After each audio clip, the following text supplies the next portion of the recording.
American பிரைமல்னு இப்போ 2024 ரொம்ப வித்தியாசமான அமெரிக்க கௌபாய் கலாச்சார படமா ஒரு டிவி சீரிஸ் ரிலீஸ் ஆயிருக்குது. அந்த சீரிஸோட பேரு அமெரிக்கன் பிரைம்வால். 1857 நடக்கிற கிட்டத்தட்ட 170 வருஷத்துக்கு முன்னாடி நடக்கிற கதைக்களம். அங்கதான் நம்ம படத்தோட ஹீரோயினை காட்டுறாங்க. இவங்க ஒரு அம்மா, ஒரு பையன் இருக்கிறான். அவனோட கால்ல சப்போர்ட்டுக்காக ஏதோ இரும்பாலேயே ஏதோ செஞ்சு கொடுத்துருக்காங்க. அப்பாக்காக காத்திருக்கிறதா அவன் புலம்பிக்கிட்டு இருக்கிறான். அப்பா எப்போ வருவாருன்னு. அவரை தேடிதான் நாம இங்க வந்திருக்கிறோம். அவரை பார்க்கணும்னா நடுவுல வேற ஒரு கைடை பார்க்கணும். கைடு வந்துருவாருன்னு அந்த அம்மாவும் காத்துக்கிட்டு இருக்குது. ரொம்ப நேரம் ஆச்சு. கைடுன்னு ஒருத்த வரான். ஃபுல் தூரத்தையும் என்னால உங்களை கூட்டிட்டு போய் எல்லாம் காட்ட முடியாது. இங்க இருந்து கொஞ்சம் தூரம் தள்ளி ஒரு இடம் இருக்கு, அது வரைக்கும் தான் நான் வருவேன். அதுக்கு பிறகு அங்க வேற ஒரு கைடு நீங்க பிடிச்சுக்கணும் அப்படின்னு பேசி ரேட்டெல்லாம் பேசி அவங்களை கூட்டிட்டு போறான். இந்த கைடு வேலைக்கு இவன் காசு வாங்கிப்பான் போல தெரியுது. பாருங்க, அந்த காலகட்டத்துல தண்டவாளம் இவங்க இருக்கிற அந்த இடம் வரைக்கும் தான் வந்திருக்குது. இதுக்கு பிறகு தண்டவாளமே இது வரைக்கும் போட்டதில்லை, இனிதான் போடணும். அப்ப டெவலப்மெண்டே இல்லாத ஒரு காட்டு மிராண்டி கூட்டம், ஒரு பாலைவன கூட்டம், ஒரு காட்டுவாசி கூட்டம், ஒரு பனிமலை கூட்டம்னு பல கூட்டங்கள் இதுக்கு பிறகு இருக்க போகுது. அதெல்லாம் நம்ம பார்க்க போறோம். இவங்க போயிட்டு இருக்காங்கல்ல ஒரு இடம், அந்த இடத்தை இப்ப நமக்கு காட்டுறாங்க. அங்க ஒரு காட்டுவாசி பொண்ணு ஒரு கத்திய சலூன் கடையில திருடிட்டு ஓடுறா. விரட்டிக்கிட்டே சில பேர் போறாங்க, ஆனாலும் கத்திய திருடிட்டு ஓடுறா. ஏமா, திருடுறதா இருந்தா பணத்தை திருடலாம், எதுக்கு கத்திய திருடிட்டு போறான்னு தெரியல. இந்த பக்கம் அம்மாவும் பையனும் ஒரு வழியா அந்த கைடோட உதவினால அதே காட்டுப்பகுதிக்கு தான் வந்து சேர்றாங்க. அங்க இருக்கிற நிறைய குழந்தைங்க அதை வாங்கிக்கங்க இதை வாங்கிக்கங்கன்னு இவங்கள மொச்சு தள்ளிக்கிட்டு இருக்காங்க. எது வேணாம்னு சொல்லிட்டு தான் உள்ள வராங்க. இவங்க தேடி வந்த ஆளுங்க இல்ல. நேத்தே இங்க இருந்து மழை வரப்போதுன்னு வேற ஒரு இடத்துக்கு கிளம்பி போயிட்டாராம். ஒன்னும் பண்ண முடியாது அப்படின்னு ஒருத்தர் சொன்னதும், இல்ல ரொம்ப தூரத்துல இருந்து அவரை தேடி வந்திருக்கிறோம், நடுவுல மழை பெஞ்சதுனால எங்களால சரியான நேரத்துக்கு வர முடியல அப்படின்னு பேச, ஆமாமா மழை வந்துருன்னு சொல்லிதான் அவரு கொஞ்சம் சீக்கிரமா கிளம்பிட்டாருங்கிறாரு. அவரு வேற யாராவது கைடு கிடைக்குமா அப்படி இப்படின்னு விசாரிச்சுட்டு இருக்கும்போது இந்த கைடுக்கும் அங்க இருக்கிற அந்த கிராமத்து ஆளுக்கும் எதுவும் சரிப்பட்டு வரல. விலகி நில்லுன்னு சொல்லிட்டே இருப்பாரு. அந்த பையன் கேட்கவே இல்ல. விலகி நிக்கிறியா இல்லையான்னு சத்தம் போட்டதுல காண்டானவன் அந்த கைடை சுட்டு கொண்டு விட்டார்.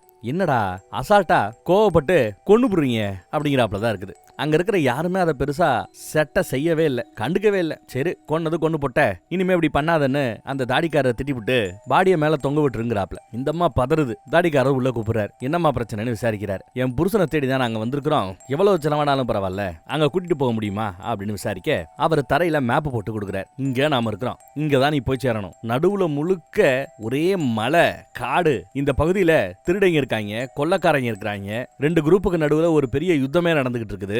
அதுலயும் தனியா ஒரு பொண்ணா ஒரு பையனோட நீ போனேன்னா அப்படியே சாப்பிட்டுருவாங்க பாத்துக்க அப்படின்னு எச்சரிக்கை கொடுக்கிறார். அதுக்கும் கேட்காம இவ, அப்படின்னா எங்களுக்கு பாதுகாப்புக்கு ஒரு நல்ல வீரனை அனுப்பிச்சு வைங்க அப்படிங்கிறா. இதைத்தான் கேட்பேன்னு எனக்கும் தெரியும், சரி வான்னு கூட்டு போறாப்ல. காட்டு பகுதிக்குள்ளதான் போனோம். அங்கதான் ஒருத்தர் இருக்கிறான். ஆளு பாக்குறதுக்கு பைத்தியக்கார மாதிரி இருக்கிறான். ஆனா இவங்க தேடி வந்த வீரன் வந்தான். இவன் மனசு வச்சான்னா இவ்வளவு ஆபத்தையும் தாண்டி அந்த பக்கம் இவங்களை கொண்டு போய் சேர்க்க முடியும். ஆனா அவன் முடியாதுங்கிறான். நிறைய காசு தரோன்னு அந்த அம்மா எவ்வளவோ காசு தரேங்குது. அட்வான்ஸா இப்பயே வாங்கிக்கங்க, மீதி காசை என் புருஷனை பார்த்ததும் அவர் கொடுப்பாரு அப்படின்னு சொல்லி பாக்குது. உசுறு முக்கியமா, அதெல்லாம் சரிப்பட்டு வராது, முடியாதுன்ட்டான். வீரமில்லாத ஆரங்கள் எல்லாம் எதுக்குங்க வீரன்னு பேர் வைக்கிறீங்க, வேற ஆளை பாத்துக்கலாம் வாங்கன்னு சொல்லிட்டு அசால்ட்டா வந்துடுறா. அதே சமயம் அந்த பக்கம் வேற ஒரு குரூப் வருது அந்த ஊருக்கு. இந்த குரூப்புக்கு பேரு மார்மன்ஸா. இந்த மாரிஸ் கூட்டம் ஆயுதங்கள் வாங்குறதுக்காக வந்திருக்காங்க. ஆயுதத்தோட விலையெல்லாம் அங்க ஏறி போச்சா. ஏன்னா சுத்தி கலவரம் யுத்தம் அப்படி இப்படி நடந்துட்டு இருக்கிறதுனால ஆயுதங்களுக்கு டிமாண்ட். பாதுகாப்புக்காக அவங்க வாங்குறாங்க. ஆயுதத்தை விற்கிறவங்க, நீங்க நிறைய பொண்டாட்டிகளை கட்டிப்பீங்க தானே அப்படின்னு விசாரிக்கிறாங்க. அதுக்கு ஒருத்தர், இங்க பாருங்க,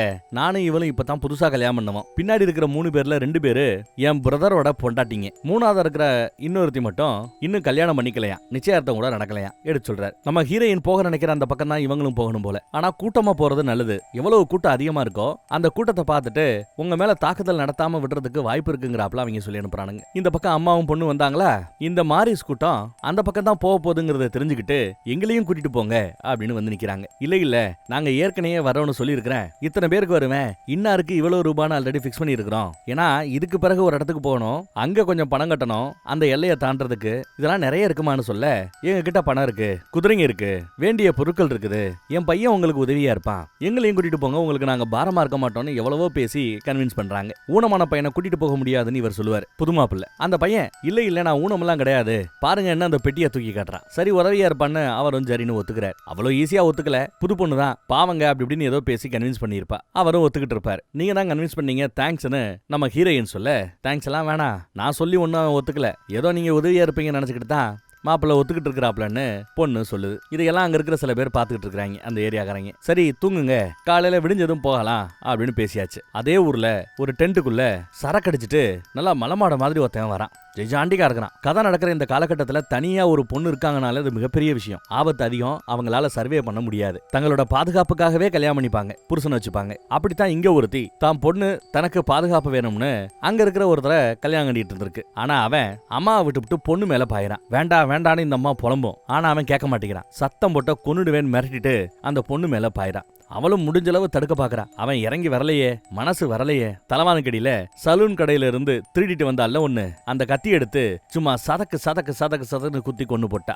அம்மா பார்த்துட்டு, ஐயோ என்னடி கொண்டு விட்ட, நம்ம கிட்ட ஒண்ணுமே இல்லையடி, ஏதோ இவன் தவறால நம்ம வாழ்ந்துகிட்டு இருந்தோம், இப்ப நம்ம சோத்துக்கு என்ன பண்றது அப்படின்னு அந்த அம்மா புலம்பிக்கிட்டு இருக்கோம். ஆனா இவளோ அங்க இருந்து தெரிச்சு ஓடுறா, காட்டு பக்கம் ஓடுறா, தெரிச்சு ஓடுறா. அடுத்த நாள் காலையில விடியுது. விடிஞ்சதுமே ஏற்கனவே பிளான் பண்ணபடி அந்த மாரிஸ் கூட்டமும் ஹீரோயினோட ஃபேமிலியும் கிளம்பிடுச்சு. இது அங்க தாடிக்காரரும் அந்த வீரனும் பார்த்துட்டு இருக்காங்க.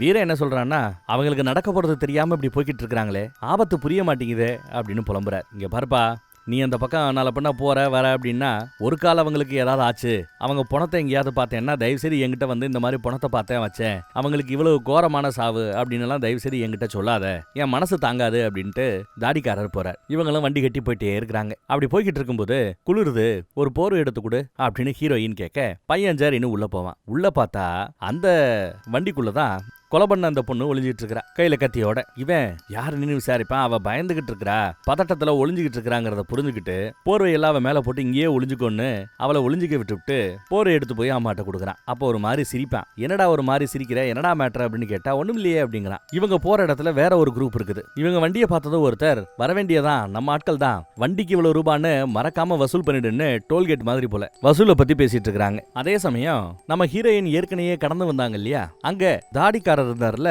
அவரை வேற ஒருத்தன் பாக்குறதுக்காக வந்திருக்கான். இவன் கையில வந்து ஒரு போஸ்டர் இருக்குது. அதை ஓபன் பண்ணி பார்த்தா அதுல நம்ம ஹீரோயினை கண்டுபிடிச்சு கொடுத்தா தகுந்த சன்மானம் கொடுக்கப்படும்னு போட்டிருக்குது. கொலை பண்ணிட்டு திருடிட்டு ஓடி போயிட்டதா அதுல எழுதி இருக்குது. இவன் பவுண்டரி ஹண்டர்னு சொல்லுவாங்க. இன்னார பிடிச்சு கொடுத்தா தலைக்கு இவ்வளவு காசு கொடுக்கறோம் அப்படின்னு சொல்லுவாங்கல்ல, அதுக்காக அந்த ஆளை தேடி கண்டுபிடிச்சு பிடிச்சு கொடுக்குற ஒரு தொழிலை பார்த்துட்டு இருக்கிறான். அந்த காலத்துல இதை ஒரு தொழிலாவே பண்ணிட்டு இருந்தாங்கன்னா பாத்துக்கோங்களேன், பவுண்டரி ஹண்டர்ஸ் அப்படின்னு அவங்களுக்கு பேரு. இதையெல்லாம் பார்த்து விட்டா, ஐயோ இவ்வளவு நடந்துருச்சா, இந்த பொண்ணு நான் பார்த்தது இல்லப்பா அப்படிங்கிற பொண்ணு எந்த பக்கம் போறா இது எல்லாம் அவருக்கு தெரியும். இருந்தாலும் இது எதையுமே அவர் காட்டிக்கல, சொல்லிக்கல. ஆமா எதுக்காக அவ கொலை பண்ண அப்படின்னு விசாரிச்சா, கொலை பண்றதுக்கு 1000 காரணம் இருக்கும், அதுவா முக்கியம், தலைக்கு எவ்வளவு கொடுக்குறாங்கிறதா முக்கியங்கிறாப்ல அந்த வசூல்காரர் பேசிட்டு இருக்கிறார். புடிச்சு கொடுத்து வசூல் பண்றவன வசூல்னு தான் நான் கூப்பிடணும், வசூல் பேசிட்டு இருக்கிறாப்ல. ஆனா இதையெல்லாம் அந்த கிராமத்து ஆட்கள் பார்த்துக்கிட்டு தான் இருக்கிறாங்க. இவங்க யாராவது அவனுக்கு போய் துப்பு கொடுக்கலாம், இல்ல அவளோட தலைக்கு நிறைய பணம் கொடுக்குறாங்க.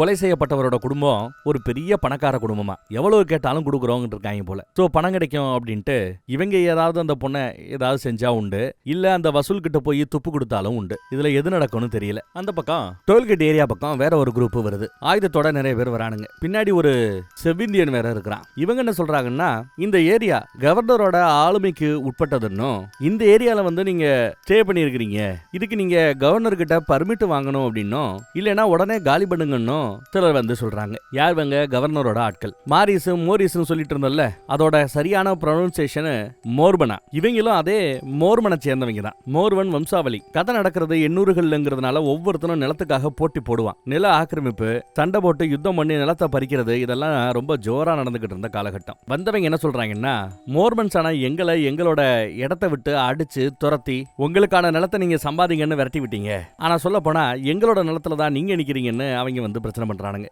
அதுக்கெல்லாம் இவங்க சலைச்சவங்களா தெரியல. டோல்கேட் ஆட்களோ, எங்க கிட்டயும் 60க்கும் மேற்பட்ட துப்பாக்கிகள் இருக்குது, துப்பாக்கியால தான் பேசணும்னா பேசலாம் அப்படின்னு நக்கல் பண்றாங்க. அது மட்டும் இல்லாம கவர்னரோட பொண்டாட்டி பிள்ளைகளை பத்தி எல்லாம் தப்பு பேசி நல்லா கோவத்தை தூண்டி விட்டாங்க. வன்முறைக்கு இங்க அவசியமே இல்ல, சொல்ல வேண்டியது சொல்லிட்டோம், அப்புறம் உங்க இஷ்டம்னு சொல்லிட்டு கவர்னரோட ஆட்கள் அங்க கிளம்பி போயிடுறாங்க. கூட இருக்கிற பெரியவரு, இனியா சொல்ற அப்படின்னு டோல்கேட்டால விசாரிக்க, இப்பயே இவங்களை கொண்டு போட்டிருந்தா நல்லது, சரி பரவாயில்ல விடு பாத்துக்கலாங்கிறாரு பெரியவர். சரி மோர்மனை சேர்ந்த சில பேர் இங்க வந்திருக்காங்கல்ல, அவங்கள எங்க தங்க வைக்க அப்படின்னு கேட்க, நைட்டு நம்ம எல்லா பேரையும் இன்னர்ல உள்ள தங்கவை, வெளிப்பகுதியில வெளி வட்டத்துல அந்த மோர்மன்ஸ் கூட்டத்தை தங்கவை, சொந்த நாட்டு மக்களையே தாக்கிட்டு அடுத்து நம்மள வேணா வந்து தாக்கட்டும், சொந்த நாட்டு மக்களை அவங்க தாக்க மாட்டாங்கன்னு நம்புறேன். சொல்லப்போனா இந்த மாதிரி பஞ்சாயத்து வரும்போது மோர்மன்ஸ் குடும்பத்துல சில குடும்பம் நம்ம கூட இருக்கிறது நல்லது, அதுக்காகத்தான் அவங்க கிட்ட நான் கம்மியா பணத்தை வாங்கிட்டு இந்த ஏரியால தங்குறதுக்கு அனுமதிச்சேன் அப்படின்னு சொல்றாப்ல. அதே சமயம் அந்த பக்கம் பார்த்தா இவ்வளவு தூரம் நம்ம வீரன் வந்து நம்ம படத்தோட ஹீரோவும் வருதான். ஹீரோ இந்த பக்கம் வந்து என்ன நடக்குதுன்னு வேவு பாக்குறாரு. நைட்டு ஆட்டம் பாட்டம் கொண்டாட்டம்னு எங்க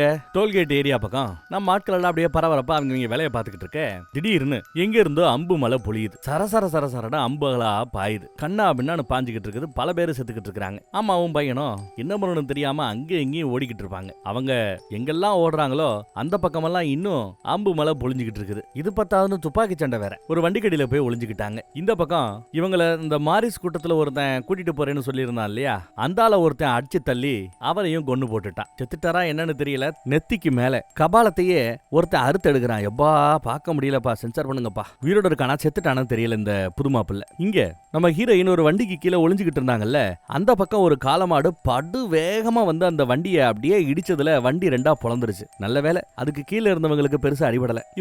இவங்களோட வண்டிக்கு கீழே போய் அடுத்து ஒளிஞ்சுப்பாங்க. வண்டியோட மேல் பக்கத்துல ஒரு பொண்ணு ஒளிஞ்சிட்டு வந்தால, அந்த பொண்ணு எகிரி குதிச்சு ஓடுவா. அப்படி ஓடும்போது அவகிட்ட இருந்த கத்தி கீழே விழுந்திருக்கும். அதான் இந்த அம்மா காரி எடுத்துக்கிறா. இதுக்கு மேல இந்த கலவரத்துக்குள்ள இருக்கிறது ஆபத்துன்னு சொல்லி புள்ளைய கூட்டிட்டு அங்க இருந்து வெளியில ஓடிலாமேன்னு முயற்சி பண்றாங்க. அம்புகள் பொழிஞ்சுக்கிட்டு தான் இருக்குது. எல்லாம் சாக்க மூஞ்சில கவுத்திக்கிட்டு வந்திருக்கானுங்க. தப்பிக்க விட்டுறாத அவங்கள கொன்னுடுன்னு ஒருத்தன் குதிரை வண்டியில அமுச்சு விடுறான். இவங்களை ஃபாலோ பண்ணி நேரா வந்தா நம்ம ஹீரோ அந்த பக்கத்துல ஒளிஞ்சிட்டு இருந்தவரு அந்த ரைடரை சுட்டு கொன்னுறாரு. ஹீரோ கிட்ட ஒரு குதிரை இருக்கு.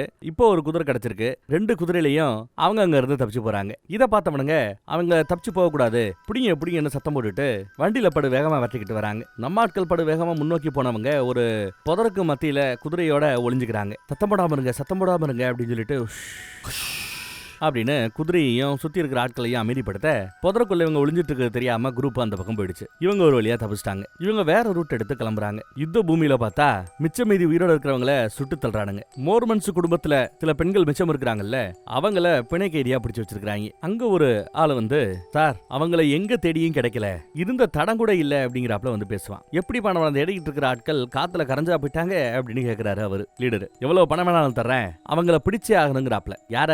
நம்ம ஹீரோயினை தான் சொல்றானா என்னன்னு தெரியல. அவங்கள பிடிச்சானும்னே பேசுறான். இந்த சண்டையில இவங்களுக்கு உதவி பண்ணதுக்காக இதுல கிடைச்ச குதிரைங்க, பசுமாடுங்க, இது எல்லாத்தையுமே ஒரு கேங் கேக்குது போல கொடுக்கலான்டாப்ல லீடர். கூடவே பொண்ணுங்களும் வேணும்னு கேக்குறாப்லன்னு சொன்னதும் ஏற்கனவே 2 பேரு நாம தான் இதை பண்ணோங்கிறத தெரிஞ்சுக்கிட்டு இங்க இருந்து தப்பிச்சு போயிருக்காங்க. இப்ப இந்த பொண்ணுங்களையும் கொண்டு போய் கொடுத்தா நாளை பண்ண நாம தான் பண்ணோங்கிற மேட்டர் வெளியில தெரிஞ்சிடும், கொடுக்க முடியாதுங்கிறாப்ல. இல்ல சும்மா சாகிறதுக்கு அனுபவிச்சுட்டு போட்டுமேங்கிறாப்ல கூட வந்தவன் பேச, சரி ஓகே கொடுப்போம், என்ன வேணாலும் பண்ணிக்கட்டும், ஆனா எல்லாம் முடிஞ்ச பிறகு கொண்டு போட்டுற சொல்லிடு, சாட்சிகள் வேண்டாம் அப்படின்னு சொல்லி பொண்ணுங்களை ஒப்படைக்கிறார். புது பொண்ணோட குடும்பம் எல்லாம் மாட்டிக்கிட்டு முழிக்குது பாவம். இந்த பக்கம் தப்பிச்சாச்சு. பயங்கர குளிரா இருக்குது. வந்தவங்க எல்லா பேருமே செவ்விந்தியர்கள் கிடையாது. ஏன்னா பாதி பேர் அம்பு விட்டாங்க, பாதி பேர் துப்பாக்கியால சுட்டாங்க. யாரவங்க முகத்தை மூடிட்டு இருந்தாங்களே அப்படின்னு விசாரிச்சா அது எதுக்குமே நம்ம ஆளு பதில் சொல்ல மாட்டான். ஹீரோ சாப்பிடறதுக்கு ஏதாவது கிடைக்குமான்னு கேட்க அவர்கிட்ட இருந்த கொஞ்சம் நேரத்தை கொடுத்து சாப்பிட சொல்றாரு. அவர் சொல்லல, இந்த மாதிரி தான் எடுத்து சாப்பிடுன்னு பையன்ட்ட கொடுக்குது. பழைய கிராமத்துல ஊர்க்காரங்க 2 பேரு நம்ம ஹீரோனோட தலைக்கு இவ்வளவு ரூபான்னு ஒருத்தவன் வந்து விசாரிச்சுட்டு இருந்தான்ல, அவனை பிடிச்சு அந்த பொண்ணை நாங்க பார்த்தோம், அவளை பிடிச்சு கொடுத்தா எவ்வளவு காசு கிடைக்குன்னு விசாரிக்கிறாப்ல அவருன்னு சொல்றாரு. நம்ம 3 பேர் இருக்கிறோமே, உயிரோட பிடிக்கணுமா இல்ல பணத்தை மட்டும் கொடுத்தா போதுமான்னு கேட்டா, உயிரோட பிடிச்சு கொடுத்தா மொத்த காசும், பணத்தை கொண்டு போய் கொடுத்தா பாதி காசு தான் கிடைக்குங்கிறாப்ல. 3 பேரும் எப்படி பிரிச்சுக்கலான்னு கேட்டா 3ல் 1 பங்கு எல்லாரும் எடுத்துக்கலாம். 100 ரூபான்னா எல்லா பேரும் 33 ரூபா இப்படி சரிக்கு சமமா பிரிச்சுக்கணும்னு பேசிட்டு வெளிப்பக்கம் வருவாங்க. நான் கூட்டிட்டு போறேன்னு ஒருத்தன் சொல்லி கூட்டு வருவான். பார்த்தா தலைக்கு இவ்வளவுன்னு சொல்லிட்டு வந்தவனை அறுத்து போட்டுறாங்க அந்த ஊர்க்காரங்க. எனக்கு 33% எல்லாம் செட் ஆகாது, 50-50 50% வேணும்னு சொல்லி கொண்டு போட்டுறான். இதுக்காகடா கொல்லுவே அப்படின்னு கூட இருக்கிறவர் கேட்டாலும் சரி நடந்து போச்சு ஃப்ரீயா விடுங்கிறாப்ல அசால்ட்டா. இவங்க குரூப் பெருசா தான் தெரியுது, வா போலான்னு கூப்பிடுறாங்க. ஒருத்த மட்டும் நல்லவன் போல, மன்னிச்சுக்கங்க ஐயா அப்படின்னு அந்த பாடியை பார்த்து சொல்லிட்டு போறான். யுத்த காலத்துல 1-2 குழந்தைகளை தவிர பிரிட்டி மச் எல்லாரும் இறந்து போய் தான் பணமா கிடக்குறாங்க. அதுலயும் குறிப்பா நம்ம புது மாப்பிள்ளையோட ஷூவை ஒரு பொண்ணு வந்து கலட்டிக்கிட்டு இருப்பா. பார்த்தா பாடியில அசைவு தெரியுது. கபாலத்தையே அறுத்தாங்களே, அவர் இன்னும் சாகாம உயிரோட தான் இருக்கிறாப்ல. அப்படியே பயங்கர எரிச்சல்ல கத்துவாரு, தான் பொண்டாட்டியோட பேரை சொல்லி கத்துவார். இதோட எபிசோடு 1 இங்க முடியுது. அடுத்து 2வது எபிசோடோட ஸ்டார்டிங் சீனும் இவர்கிட்ட இருந்து தான் ஆரம்பிக்குது. பொண்டாட்டி பேரை சொல்லி கத்திக்கிட்டே இருக்கும்போது அங்க வேற ஒரு குரூப் செவிந்தியர்கள் கிராஸ் பண்ணி போறாங்க. அவங்களோட கண்ணை சுத்தி மை நல்லா பூசப்பட்டிருக்கிறத கவனிக்கலாம். ஒரு காலத்துல இந்தியால எப்படி நாம சின்ன சின்ன குழுவா இருந்தோம், ஒரு பிரம்மாண்டமான ஒரே ஆட்சிக்கு கீழே நாம இல்லாததுனால ரொம்ப ஈஸியா வெள்ளக்காரங்க உள்ள வந்து நம்மள பிடிச்சானுங்க. அதே மாதிரிதான் அமெரிக்காவோட பூர்வீக குடிமக்கள்னு பார்த்தா இந்த செவிந்தியர்கள் தான். அவங்களும் சின்ன சின்ன குழுக்களா அங்கேயும் இங்கேயும் வாழ்ந்துகிட்டு இருந்தாங்க. அமெரிக்க அமெரிக்க ராணுவம் உள்ள புகுந்து எல்லா பேரையும் கொன்னு போட்டு விரட்டி விட்டு அங்க செட்டில் ஆயிட்டானுங்க. இதுதான் அமெரிக்கா உருவான வரலாறு. இந்த கதையில உண்மையான அமெரிக்கர்கள் இந்த செவ்விந்தியர்கள் தான். அவங்களுக்கு நடக்கிற அந்த கெதியையும் கோரத்தையும் அவர்களோட வாழ்வியல் முறையையும் உண்மையான அமெரிக்கர்களோட வாழ்வியல் முறையை இதுல தான் நீங்க தெரிஞ்சுக்க போறீங்க. ரைட். இப்ப வேற ஒரு குரூப் வந்ததா, அவங்க கிட்ட இவன் உங்க காலில் விழுகிறேன், என் பொண்டாட்டியை தூக்கிட்டு போயிட்டாங்க, காப்பாத்தி கொடுங்கன்னு கதறுவான். அவங்களோ இவ்வளவு கதறான். இவன் பேசுற மொழி அவங்களுக்கு ஒன்னும் பெருசா புரியல. இருந்தாலும் இவனோட அழுகையை பார்த்துட்டு சரி இவங்க வேற குரூப் தான், இருந்தாலும் அமெரிக்க வெள்ளைக்காரங்களை பார்த்தா அவங்களுக்கு ஆகாது. ஏன்னா நம்மளோட இனத்தை அழிச்சு விட்டு நம்மளோட இடத்தை திருடுறதுக்காக அமெரிக்கர்கள் வராங்க, ஒயிட் பீப்புள் வராங்க, வெள்ளையர்களை கண்ணில் பார்த்தா கொண்டு விடுவாங்க. ஆனாலும் இவரோட இந்த பரிதாபமான நிலைமையை பார்த்துட்டு கொல்லாம விட்டுட்டு போயிடுறாங்க. அதே சமயம் அந்த பக்கம் பார்த்தா அம்மா பையன் அவங்கள ஒரு வழியா காப்பாத்தி இந்த பக்கம் கூட்டிட்டு வந்துட்டு இருக்கிறாப்ல. இவ விடாத அணைத்துக்கிட்டே இருப்பா, என் புருஷங்கிட்ட போனோம், குழந்தைய வந்து என் புருஷங்கிட்ட ஒப்படைக்கணும்னு. அதெல்லாம் முடியாதுமா, ஒழுங்கா நம்ம பழைய இடத்துக்கே போறோம், அங்கதான் உனக்கு சேஃப் அப்படின்னு சொல்லிட்டு பழைய இடத்துக்கு கூட்டு போறாரு இவரு ஹீரோ. ஒரு கட்டத்துல திடீர்னு துப்பாக்கி எடுத்து நீட்டுவான். ஐயோ என்னடா பண்ண போறான்னு பார்த்தா பின்னாடி அந்த பொண்ணு வந்து நிப்பா. அவ ஒரு செவ்விந்தியர் தான். சின்ன வயசுலயே அவளோட நாக்க அறுத்து விட்டாங்க போல, ஊமை பேச முடியாது பாவம். அவளை வீட்டுக்கு போன்னு விரட்டுறான். ஆனாலும் அவ போக மாட்டேங்கிறா. நடுவுல இப்போ ஒரு ஆறு இருக்குது, போறையா இல்லையான்னு சொல்லி அந்த பொண்ணை விரட்டி விட்டு ஆத்த கடந்து அந்த பக்கத்துல போனோம். ஆத்தோட வேகம் கொஞ்சம் அதிகமா இருக்குது, நான் ஆத்த கடந்து பாக்குறேன், என்னால அந்த பக்கம் போக முடிஞ்சுன்னா உங்களை கூட்டுக்கிறேன்னு சொல்லிட்டு தான் இவன் ஆத்த கடக்குறான். இவன் ஆத்துக்கு அந்த பக்கத்துல போற அதே சமயம் இந்த பக்கத்துல அந்த ஊரை சேர்ந்த ஒரு சில பேர் வராங்கல்ல பணத்துக்காக, இவளோட தலைக்கு அவங்க வச்சிருக்கிற அந்த விலைக்காகன்ட்டு அவங்க நம்ம ஹீரோயினோட பேரை சொல்லி கூப்பிடுறாங்க. நீங்க தானே அது அப்படின்னு. பையனே கேட்பான், உங்களோட உண்மையான பேரு அவங்களுக்கு எப்படி தெரியும், நாம நம்மளோட பேரை யாருக்கிட்டயுமே சொல்லலையே அப்படின்னு யோசிப்பான். அம்மா கிட்டையும் சொல்லுவான். ஓடுறாங்க இருந்து இவங்க ஓட ஆரம்பிக்கிறாங்க, அவங்க விரட்ட ஆரம்பிக்கிறாங்க. அதே சமயம் இந்த பக்கம் நம்ம ஹீரோவோட கால்ல ஒரு அம்பு வந்து பாயும். என்னன்னா செவ்விந்தியர்கள் 2 பேரு இவனை போறதுக்காக விரட்டுறாங்க. செவ்விந்தியர்கள் கிட்ட இருந்து தப்பிக்கிறதுக்காக இந்த பையன் ஓடிக்கிட்டு இருக்கான். அந்த பக்கம் பணத்துக்கு ஆசைப்படுறவங்க கிட்ட இருந்து தப்பிக்கிறதுக்காக அவங்க ஓடிக்கிட்டு இருக்காங்க. அந்த பொண்ணு தான் இங்க வாங்க அப்படின்னு கூட்டிட்டு வரா. ஒரு குகை மாதிரி இருக்குது, அந்த குகைக்குள்ள சேஃபா இருக்கலாம்னு கூட்டிட்டு போறா. அதே சமயம் அந்த பக்கத்துல அம்பு விட்டுக்கிட்டே வந்த ஒருத்தவனை வேகமா போய் ஒரு முட்டி தள்ளி சதக்குன்னு வெட்டி தள்ளுறான், தலையிலேயே அடிச்சு கொள்றான். இன்னொருத்தவன் வந்துட்டு இருப்பாங்கல்ல, அவன் விரட்டிக்கிட்டு இருக்க, அவனுக்கு பயந்து ஓடிட்டு இருக்கிறார். அதே சமயம் இங்க பார்த்தா குகைக்குள்ள ஒருத்தவனை அனுப்பிச்சு வைப்பாங்க, உள்ள இருக்காங்களா பாருன்னு. உள்ள வந்தவனை ஒளிஞ்சுகிட்டு இருந்த அந்த பொண்ணு கல் எடுத்து தலையில போட்டு கொன்னுறா. அவங்கிட்ட இருந்த துப்பாக்கி எடுத்து வெளியில இருக்கிற அந்த ஆட்களை சுட பாக்குறா. பரவாயில்ல, ரொம்ப தைரியமான பொண்ணா இருக்கால. ஆனா அவங்க விவரமா என்ன பண்றாங்கன்னு பாருங்களேன். உள்ள இருந்தா அவங்க வரமாட்டாங்கன்னு சொல்லிவிட்டு நிறைய புல் எடுத்து தீய பொருத்தி கோயக்குள்ள வீசி எறிறாங்க. ஒரே புகை மூட்டம் அதிகமாகுது, மூச்சுட முடியாம அவங்களுக்கு இருமல் வருது. அதே சமயம் அந்த பக்கம் அந்த இன்னொரு செவ்விந்தியனையும் அவரு அடிச்சு கொண்டு போட்டார். பயங்கரமான சண்டைக்கு பிறகுதான் அவரால் அவனை கொல்ல முடியுது. புகையோட மேல் பகுதி வழியா புகை போறத கவனிக்கிறவங்க மேல போறதுக்கு ஒரு ரூட் இருக்குன்னு புரிஞ்சுக்கிட்டு அந்த ரூட் வழியா மேல ஏறி எஸ்கேப் ஆறாங்க. இவ்வளவு கூத்து இந்த பக்கம் போக அந்த பக்கத்துல பார்த்தா வெள்ளக்கார குரூப் ஒண்ணு மொத்தமா உட்காந்து ஜெபிச்சுக்கிட்டு இருக்குது. அவங்களுக்கு மத்தியில அப்படி ஜிஜாண்டிக்கா ஒருத்தன் உட்காந்துட்டு இருக்கான் பாருங்களேன், பேசிட்டு இருக்கான் பாருங்களேன். இவர் பேரு தான் பிரகாம் யங். கவர்னர்னு சொல்லிக்கிட்டு இருந்தல்ல, இவர் தான் அவரு. அந்த பீரியட்ல தான் கிறிஸ்துவ மதத்தை படு தீவிரமா நிறைய பேர் பரப்பிக்கிட்டு இருந்தாங்க. அப்படி கிறிஸ்துவ மதத்தை பரப்பக்கூடியவர் ஒருத்தர் இவர். Church of Jesus Christ of latter day சயின்ஸ்னு சொல்லி அதோட பிரசிடென்ட்டும் இவர் தானா. பின்னாடி ஒருத்தர் நிக்கிறாருல தாடிக்காரன், கிருதா வந்து 2 பக்கமும் பெருசா வச்சிருக்காருல, அவரு இவரோட தம்பின்னு நினைக்கிறேன். அவங்க கிட்டதான் கவர்னரோட ஆட்கள் வந்து பர்மிட் இல்லாம தங்க கூடாதுன்னு சொன்னோம், அவங்க கேட்கல. வேற வழி இல்லாம அவங்களோட யுத்தம் பண்ண வேண்டியதா போச்சு. கிட்டத்தட்ட 70 பேர் செத்து போயிட்டதா சொல்ல அவர் அதெல்லாம் நினைச்சு பெருசா வருத்தப்படல. நாம தான் இதை பண்ணோங்கிறது வெளியில தெரியுமான்னு விசாரிக்கிறார். காட்சி எதுவும் இல்ல, நாம சேஃப்ங்கிறாரு அவரு, லீடர், படை தளபதி அவரு. ஓகே அப்ப நோ ப்ராப்ளம் அப்படிங்கிறாரு கவர்னர். கவர்னரோட தம்பிக்கு ஒரு லெட்டர் கொடுக்க வேண்டியிருக்குது, கொடுத்துட்டாங்க இவங்க. அந்த லெட்டரை படிச்சுட்டு ஸ்ட்ரெயிட்டா நம்ம கிராமத்துக்கு தான் வராரு. இவருக்கு வந்திருக்க லெட்டர்ல என்ன போட்டிருக்காங்கன்னா ஒரு செய்தி இருக்குது. என்னன்னா நம்ம தாடிக்காரர் கிராமத்துல இருக்கிறாரு இல்லையா, அவரு ஒரு 25 அமெரிக்க ராணுவ வீரர்களுக்கு தங்குறதுக்கு இடம் கொடுத்துருக்காராம். ஏங்க கொடுத்தீங்க, ராணுவத்தை உள்ள விட்டா என்ன பண்ணுவான்னு தெரியாதா அப்படி இப்படின்னு தம்பி வந்து பஞ்சாயத்து பண்ணிட்டு இருக்கிறார். தம்பி காசு கொடுத்து பத்திரம் போட்டுக்கலாம்னாங்க, நானும் சரி காசு வாங்கிட்டு பத்திரம் போட்டுருக்கிறேன், உனக்கு இடம் வேணுமா தரேன் அப்படின்றப்பல இவன் பேசுறான் தாடிக்காரர். அப்படி பேசிட்டு இருக்கும் போதே ஐயோ அம்மானு கத்துற சவுண்டு. என்னடான்னு பார்த்தா கபாலத்தை தூக்குடாங்க இல்ல புது மாப்பிள்ளைக்கு. புது மாப்பிள்ள அங்கதான் இருக்கிறாப்ல. கபாலத்தை மறுபடியும் தலையோட வச்சு தச்சுக்கிட்டு இருக்காங்க. யாரா இப்படி பண்ணுதுன்னு அந்த ராணுவ வீரர்கள் 25 பேர் வந்ததா சொன்னோம் இல்லையா, அந்த ராணுவ தளபதி வந்து விசாரிக்கிறாரு. நல்லவங்க மாதிரி தெரியுது. என் பொண்டாட்டியை தூக்கிட்டு போயிட்டாங்க, பொண்டாட்டியை காப்பாத்தணும் கத்திக்கிட்டு இருக்கான். சரி உங்களை இவ்வளவு கோரமா தாக்கணவங்கள பாத்தியா அப்படின்னு விசாரிச்சா அவன் பாக்கலங்கிறான். மறுபடியும் பார்த்தா உன்னால ஓரளவு கணிச்சு சொல்ல முடியுமான்னு கேட்டா எனக்கு தெரியல மேபி அப்படிங்கிறான். இதையெல்லாம் அந்த தம்பிகாரங்க சைட்ல கேட்டுக்கிட்டு தான் இருப்பாப்ல. இந்த புது மாப்பிள்ளைக்கும் கடவுள் பக்தி ஜாஸ்தி. அதை தெரிஞ்சுக்கிட்ட தம்பிகாரன் நமக்கும் கடவுள் பக்தி ஜாஸ்தி, நம்ம மதத்தை எல்லாருக்கும் பரப்பணும், நம்ம மதத்தை எல்லாரும் பின்பற்றணும்னு ஆசைப்படுறேன், நாமெல்லாம் ஒண்ணுக்குள்ள ஒண்ணுங்கிறப்பல பேசி ராசியாராரு. ஆனா இவங்க குரூப் தான் வந்து தாக்குதல் நடத்தினது, 70 பேரை கொன்னது. அதுலயும் குறிப்பா செவ்விந்தியர்கள்ல ஒரு சின்ன குழு இருக்குது. அவங்களோட சேர்ந்துகிட்டு இந்த இந்த கூத்தெல்லாம் பண்ணாப்ல அப்படிங்கறதெல்லாம் இவருக்கு தெரியும். ஏதோ வேற எவனோ பண்ணாப்ல, நான் கண்டுபிடிச்சு கொடுக்குறேன் தம்பிங்கிறாப்ல நல்ல விதமா பேசிட்டு இருக்காரு தம்பிகாரன். ராணுவ தளபதி என்ன சொல்றாப்ல, நாளைக்கு காலையில உன் மொட்டாட்டியை கண்டுபிடிக்கிறதுக்கு நாம தேடுதல் வேட்டையை நடத்தலாம், தப்பு பண்ணவங்களை பிடிச்சி சட்டத்தின் முன்னாடி நிப்பாட்டலாம்னு சொல்லிட்டு போவார். உடனே போடும் அடம்பிடிப்பான். இல்ல காலையில தான் சொல்லிவிட்டு தளபதி அந்த பக்கத்துல போயிட்டாரு. அந்த கேப்ல தம்பிகாரன் நமக்குன்னு ஒரு குரூப் இருக்கு, நம்ம மதத்தை ஃபாலோ பண்ணக்கூடிய ஆட்கள்னு தனியா கவர்னர் கிட்ட ஒரு குட்டி படம் இருக்கு, அவங்க உதவியோட உன் மொட்டாட்டியை கண்டுபிடிக்கலாம் வான்னு இப்பயே அவனையும் கூட்டிக்கிட்டு தம்பிகாரன் குதிரையில கிளம்பி போறான். இதையெல்லாம் பார்த்துட்டு ராணுவ தளபதி சரி வேற வழி இல்ல, அவன் அந்த பக்கம் போயிட்டான், நாம தான் தேடி கண்டுபிடிக்கணும். 70 பேர் செத்து போயிருக்காங்கன்னா மொத்த பணத்தையும் கண்டுபிடிக்கிறது ஒன்றும் அவ்வளவு கஷ்டமான காரியமா இருக்காது, அந்த தாக்குதல் நடத்துறவங்க யாருங்கிறத கண்டுபிடிக்கலாம் அப்படின்னு பேசிட்டு அவர் அந்த பக்கத்துல கிளம்புறாரு. அந்த பக்கம் நம்ம புதுமாப்பிள்ளைய ஒன்னும் பண்ண வேண்டாம்னு சொல்லிட்டு ஒரு குரூப் வந்தது இல்ல, செவ்விந்திய குரூப். அந்த குரூப் அப்படியே கடந்து வரும்போது வேற ஒரு குரூப்பை கடந்து போயாகணும். அங்கதான் அந்த பொண்ணுங்க எல்லாத்தையும் கட்டி போட்டு வச்சிருக்காங்க, அந்த புது பொண்ணு உட்பட. இவங்க தான் கவர்னரோட ஆட்களுக்கு உதவி பண்ணது, அம்பு விட்டு பல பேரை கொன்னது, ஒரு 30 பேரையாவது அம்புல கொலை பண்ணிருப்பானுங்க. அவங்கள பார்த்ததும், ஏண்டா நம்மளோட நிலத்தை புடுங்கிறதுக்காக வெள்ளக்காரங்க வந்திருக்காங்க, அவங்களுக்கே நீங்க சப்போர்ட் பண்ணி அவங்களோட சேர்ந்து இப்படி பண்றீங்களே நல்லா இருக்கா அப்படின்னு விசாரிக்கிறாங்க. வேற வழி இல்ல, சோத்துக்காக பண்ணோம் அப்படின்னு சொல்லுவாங்க. சோத்துக்கு பண்ணீங்கன்னா அப்ப வரிசையா அங்க கட்டி போட்டுருக்கிற இந்த பெண்கள் எல்லாம் யாருக்குடா அப்படின்னு விசாரிக்கிறாங்க. எல்லாம் செவ்விந்திய மொழியிலேயே பேசிக்கிறாங்க, நமக்கு புரியாது. இப்ப ஏற்பட்ட ஆட்களை மன்னிக்கவே மாட்டோம்னு சொல்லி அவரை சுட்டு கொண்டுறாங்க, அந்த கேங்கையே அழிச்சிடுறாங்க. சொல்ல போனா அடுத்து கவர்னரோட ஆட்களுக்கு துணையா நின்ன செவ்விந்திய குரூப் இங்க காலி. அடுத்து அவங்க கிட்ட பிடிபட்டு கிடக்கிற இந்த பொண்ணுங்க, இவங்களை ரிலீஸ் பண்ணுவாங்களோ அப்படின்னு நினைச்சா இவங்களும் வெள்ளக்காரங்க தானே, அதனால இறக்கம் இல்லாம ஒவ்வொரு ஆளோட கழுத்தையும்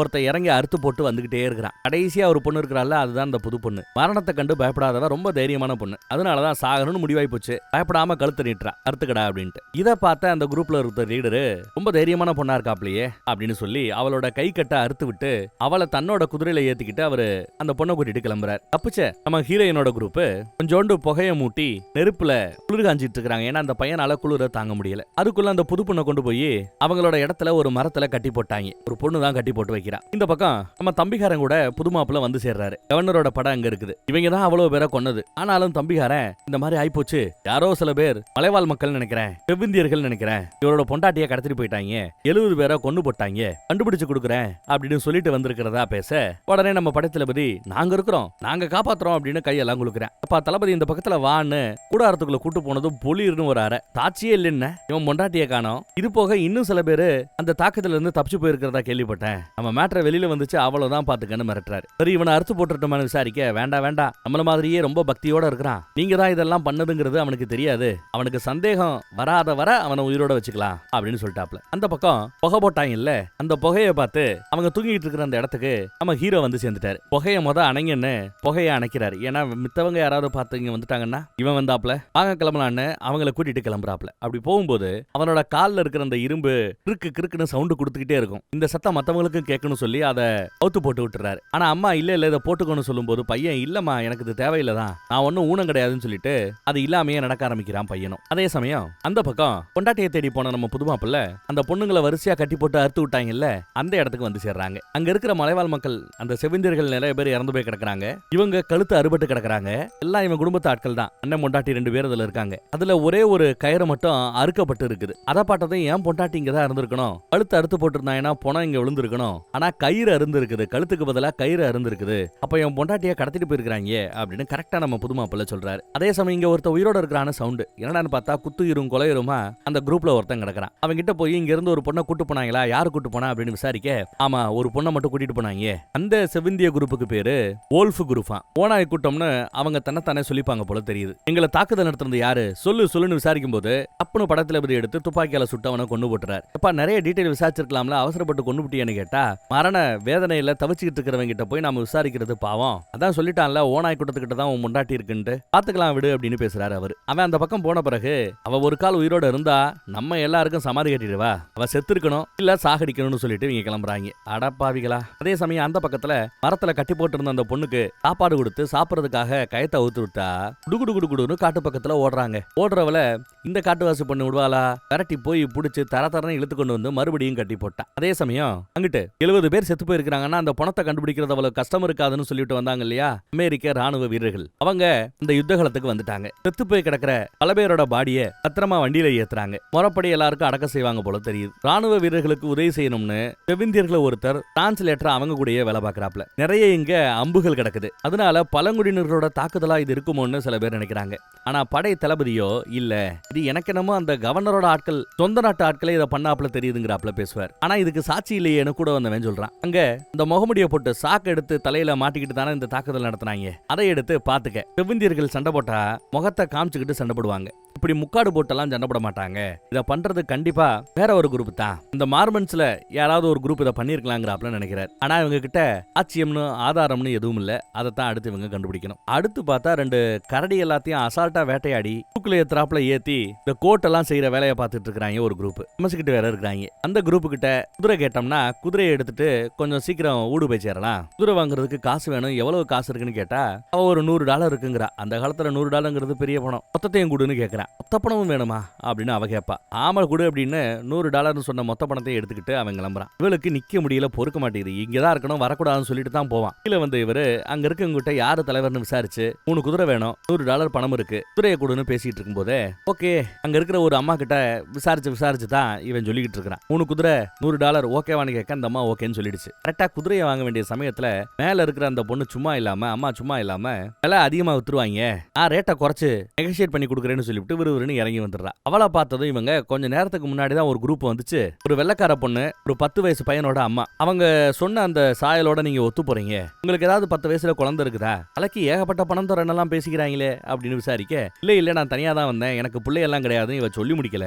தலைக்கு மேல பையன் இருக்கிறத இவங்க கவனிச்சிடறாங்க. அப்போ அவங்க தேடி வந்த அம்மா பையன் நீங்க தானே, உங்க தலைக்கு $1500 கேள்விப்பட்டனே, $100 எங்களுக்கு வேண்டாம், $1500 தான் வேணும்னு இவங்களை பிடிக்கணுமேனு முடிவு பண்றாங்க. அதை புரிஞ்சுக்கிட்டு நம்ம ஹீரோ டப்புன்னு துப்பாக்கி எடுத்து அங்க இருக்கிற பல பேரை சுட்டு தள்ளுறாரு. அடுத்து கோடாரி எடுத்து பல பேரை வெட்டி தள்ளுறாரு. அதுல அவருக்கு குண்டடிப்படும். அதையெல்லாம் பொருட்படுத்தாம கடைசியா இருக்கிற ஆளையும் கொண்டு போட்டுறாரு. ஒரு வழியா எல்லாரையும் கண்ணை மூடி கண்ணை திறக்கிறதுக்குள்ள கொண்டு போட்டார். அப்புறம் அந்த பசங்க மேல இருந்தவங்களே இறங்கி வந்துடுறாங்க. இவங்க கிட்ட தான் ரொம்ப அழகா கரடியோட போலையே கோட்டு மாதிரி செஞ்சிருக்காங்க இல்ல, அதை எடுத்து போட்டுக்கோ அப்படிங்கிறாரு அந்த பையன் கிட்ட. இவர் எடுத்து போட்டுக்கிறார். குளிருக்கு இனிமே பிரச்சனை இல்ல, கோட் இருக்குது. ஆனாலும் அம்மா விடுறதா தயாரா இல்ல. என்னென்னமோ சொல்றாங்க, உன் தலைக்கு இவ்வளவு பணம் எல்லாம் போட்டிருக்காங்களா, இதெல்லாம் என்கிட்ட சொல்லல, மறைக்கிற, உண்மையை சொல்லு, உன் தலைக்கு ஏன் இவ்வளவு பெரிய பணத்தை சொல்லியிருக்காங்க, என்ன தப்பு பண்ணிட்டு வந்தேன்னு மிரட்டுறாரு. இல்ல இங்க நீ உன் உயிரை காப்பாத்துறதுக்காக இவ்வளவு பேரை கொன்ன இல்ல, அதே மாதிரி என் உசுரை காப்பாத்திக்கிறதுக்காக நான் ஒருத்தரை கொல்ல வேண்டியதா போச்சு.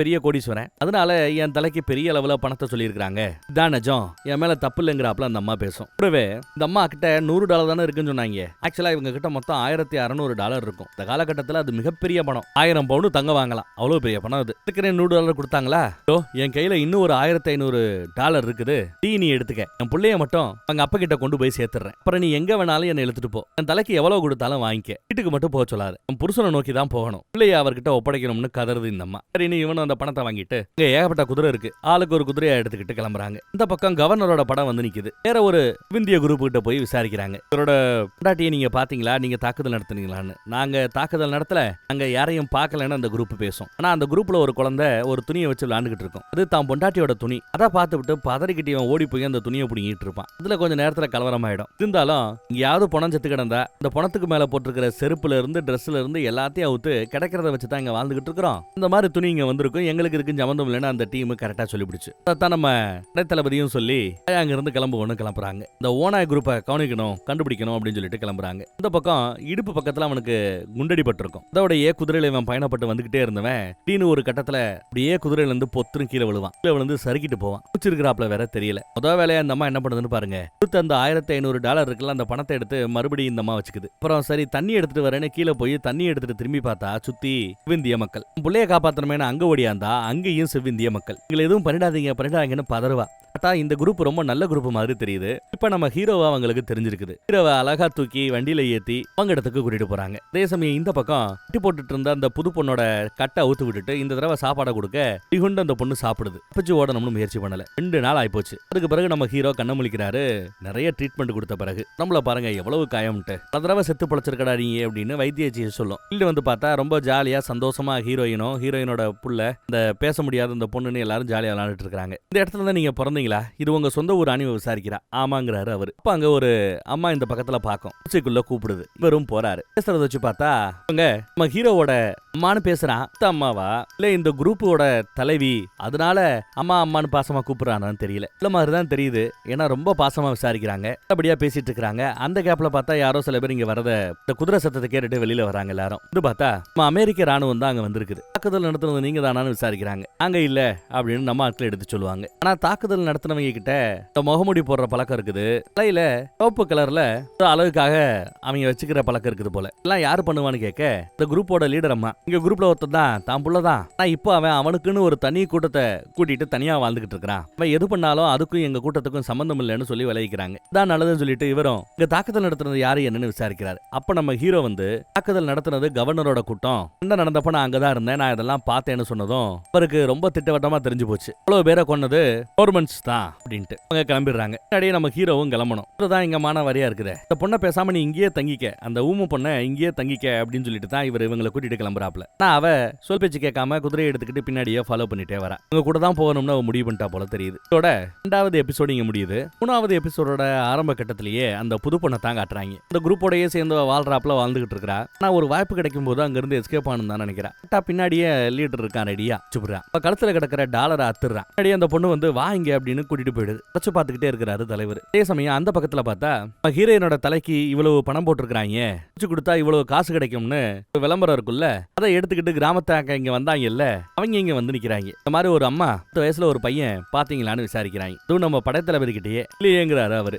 பாருங்கன்னு அந்த நோட்டீஸை காட்டுறாங்க. அவளோட தலைக்கு $1500 போட்டிருக்குது. 20 பேரை கொன்னு குவிச்சப்போ அம்மாவும் பொண்ணும் இவரோட கண்ணு முன்னாடி தான் தப்பிச்சு போயிருப்பாங்க. எல்லாவே இவர் பார்த்திருப்பாரு. இவங்க தான் ரொம்ப அப்பட்டமா தெரியும். இருந்தாலும் இல்லையப்பா இவங்களை நான் பார்க்கலையேன்னு போய் சொல்றாரு. ஏன்னா பார்த்தோன்னு சொன்னா எங்க இப்ப நீங்க என்ன பண்ணிட்டு இருந்தீங்கன்னு எல்லா உண்மைகளும் வெளியில வரும். அதனால பார்க்கலன்னு போய் சொல்றாப்ல. இங்கதான் நம்ம புதுமாப்பிள்ள இருப்பாப்ல. புதுமாப்பிள்ளையோட தான் இந்த அம்மாவும் பையனும் வந்தாங்கிறது இவங்களுக்கு கிராமத்தாட்களுக்கு தெரியும். அவங்க கூட தான் அவங்க வந்தாங்க.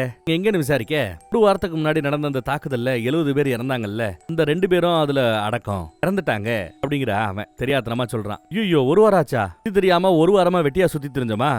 உங்க இன்ஃபர்மேஷன் தப்புப்பா. நான் ஒரு வாரத்துக்கு முன்னாடி தாக்குதல் நடந்ததுன்னு சொல்றீங்க. நான் 3 நாளைக்கு முன்னாடி ஆத்த கடக்கிற சமயத்துல மிஸ்ல என்கிட்ட இருந்து அவங்க எஸ்கேப் பண்ணாங்க. அவங்க அப்ப சாகலன்னு அர்த்தம். உங்க இன்ஃபர்மேஷன் தப்புன்னு எடுத்து சொல்றாங்க.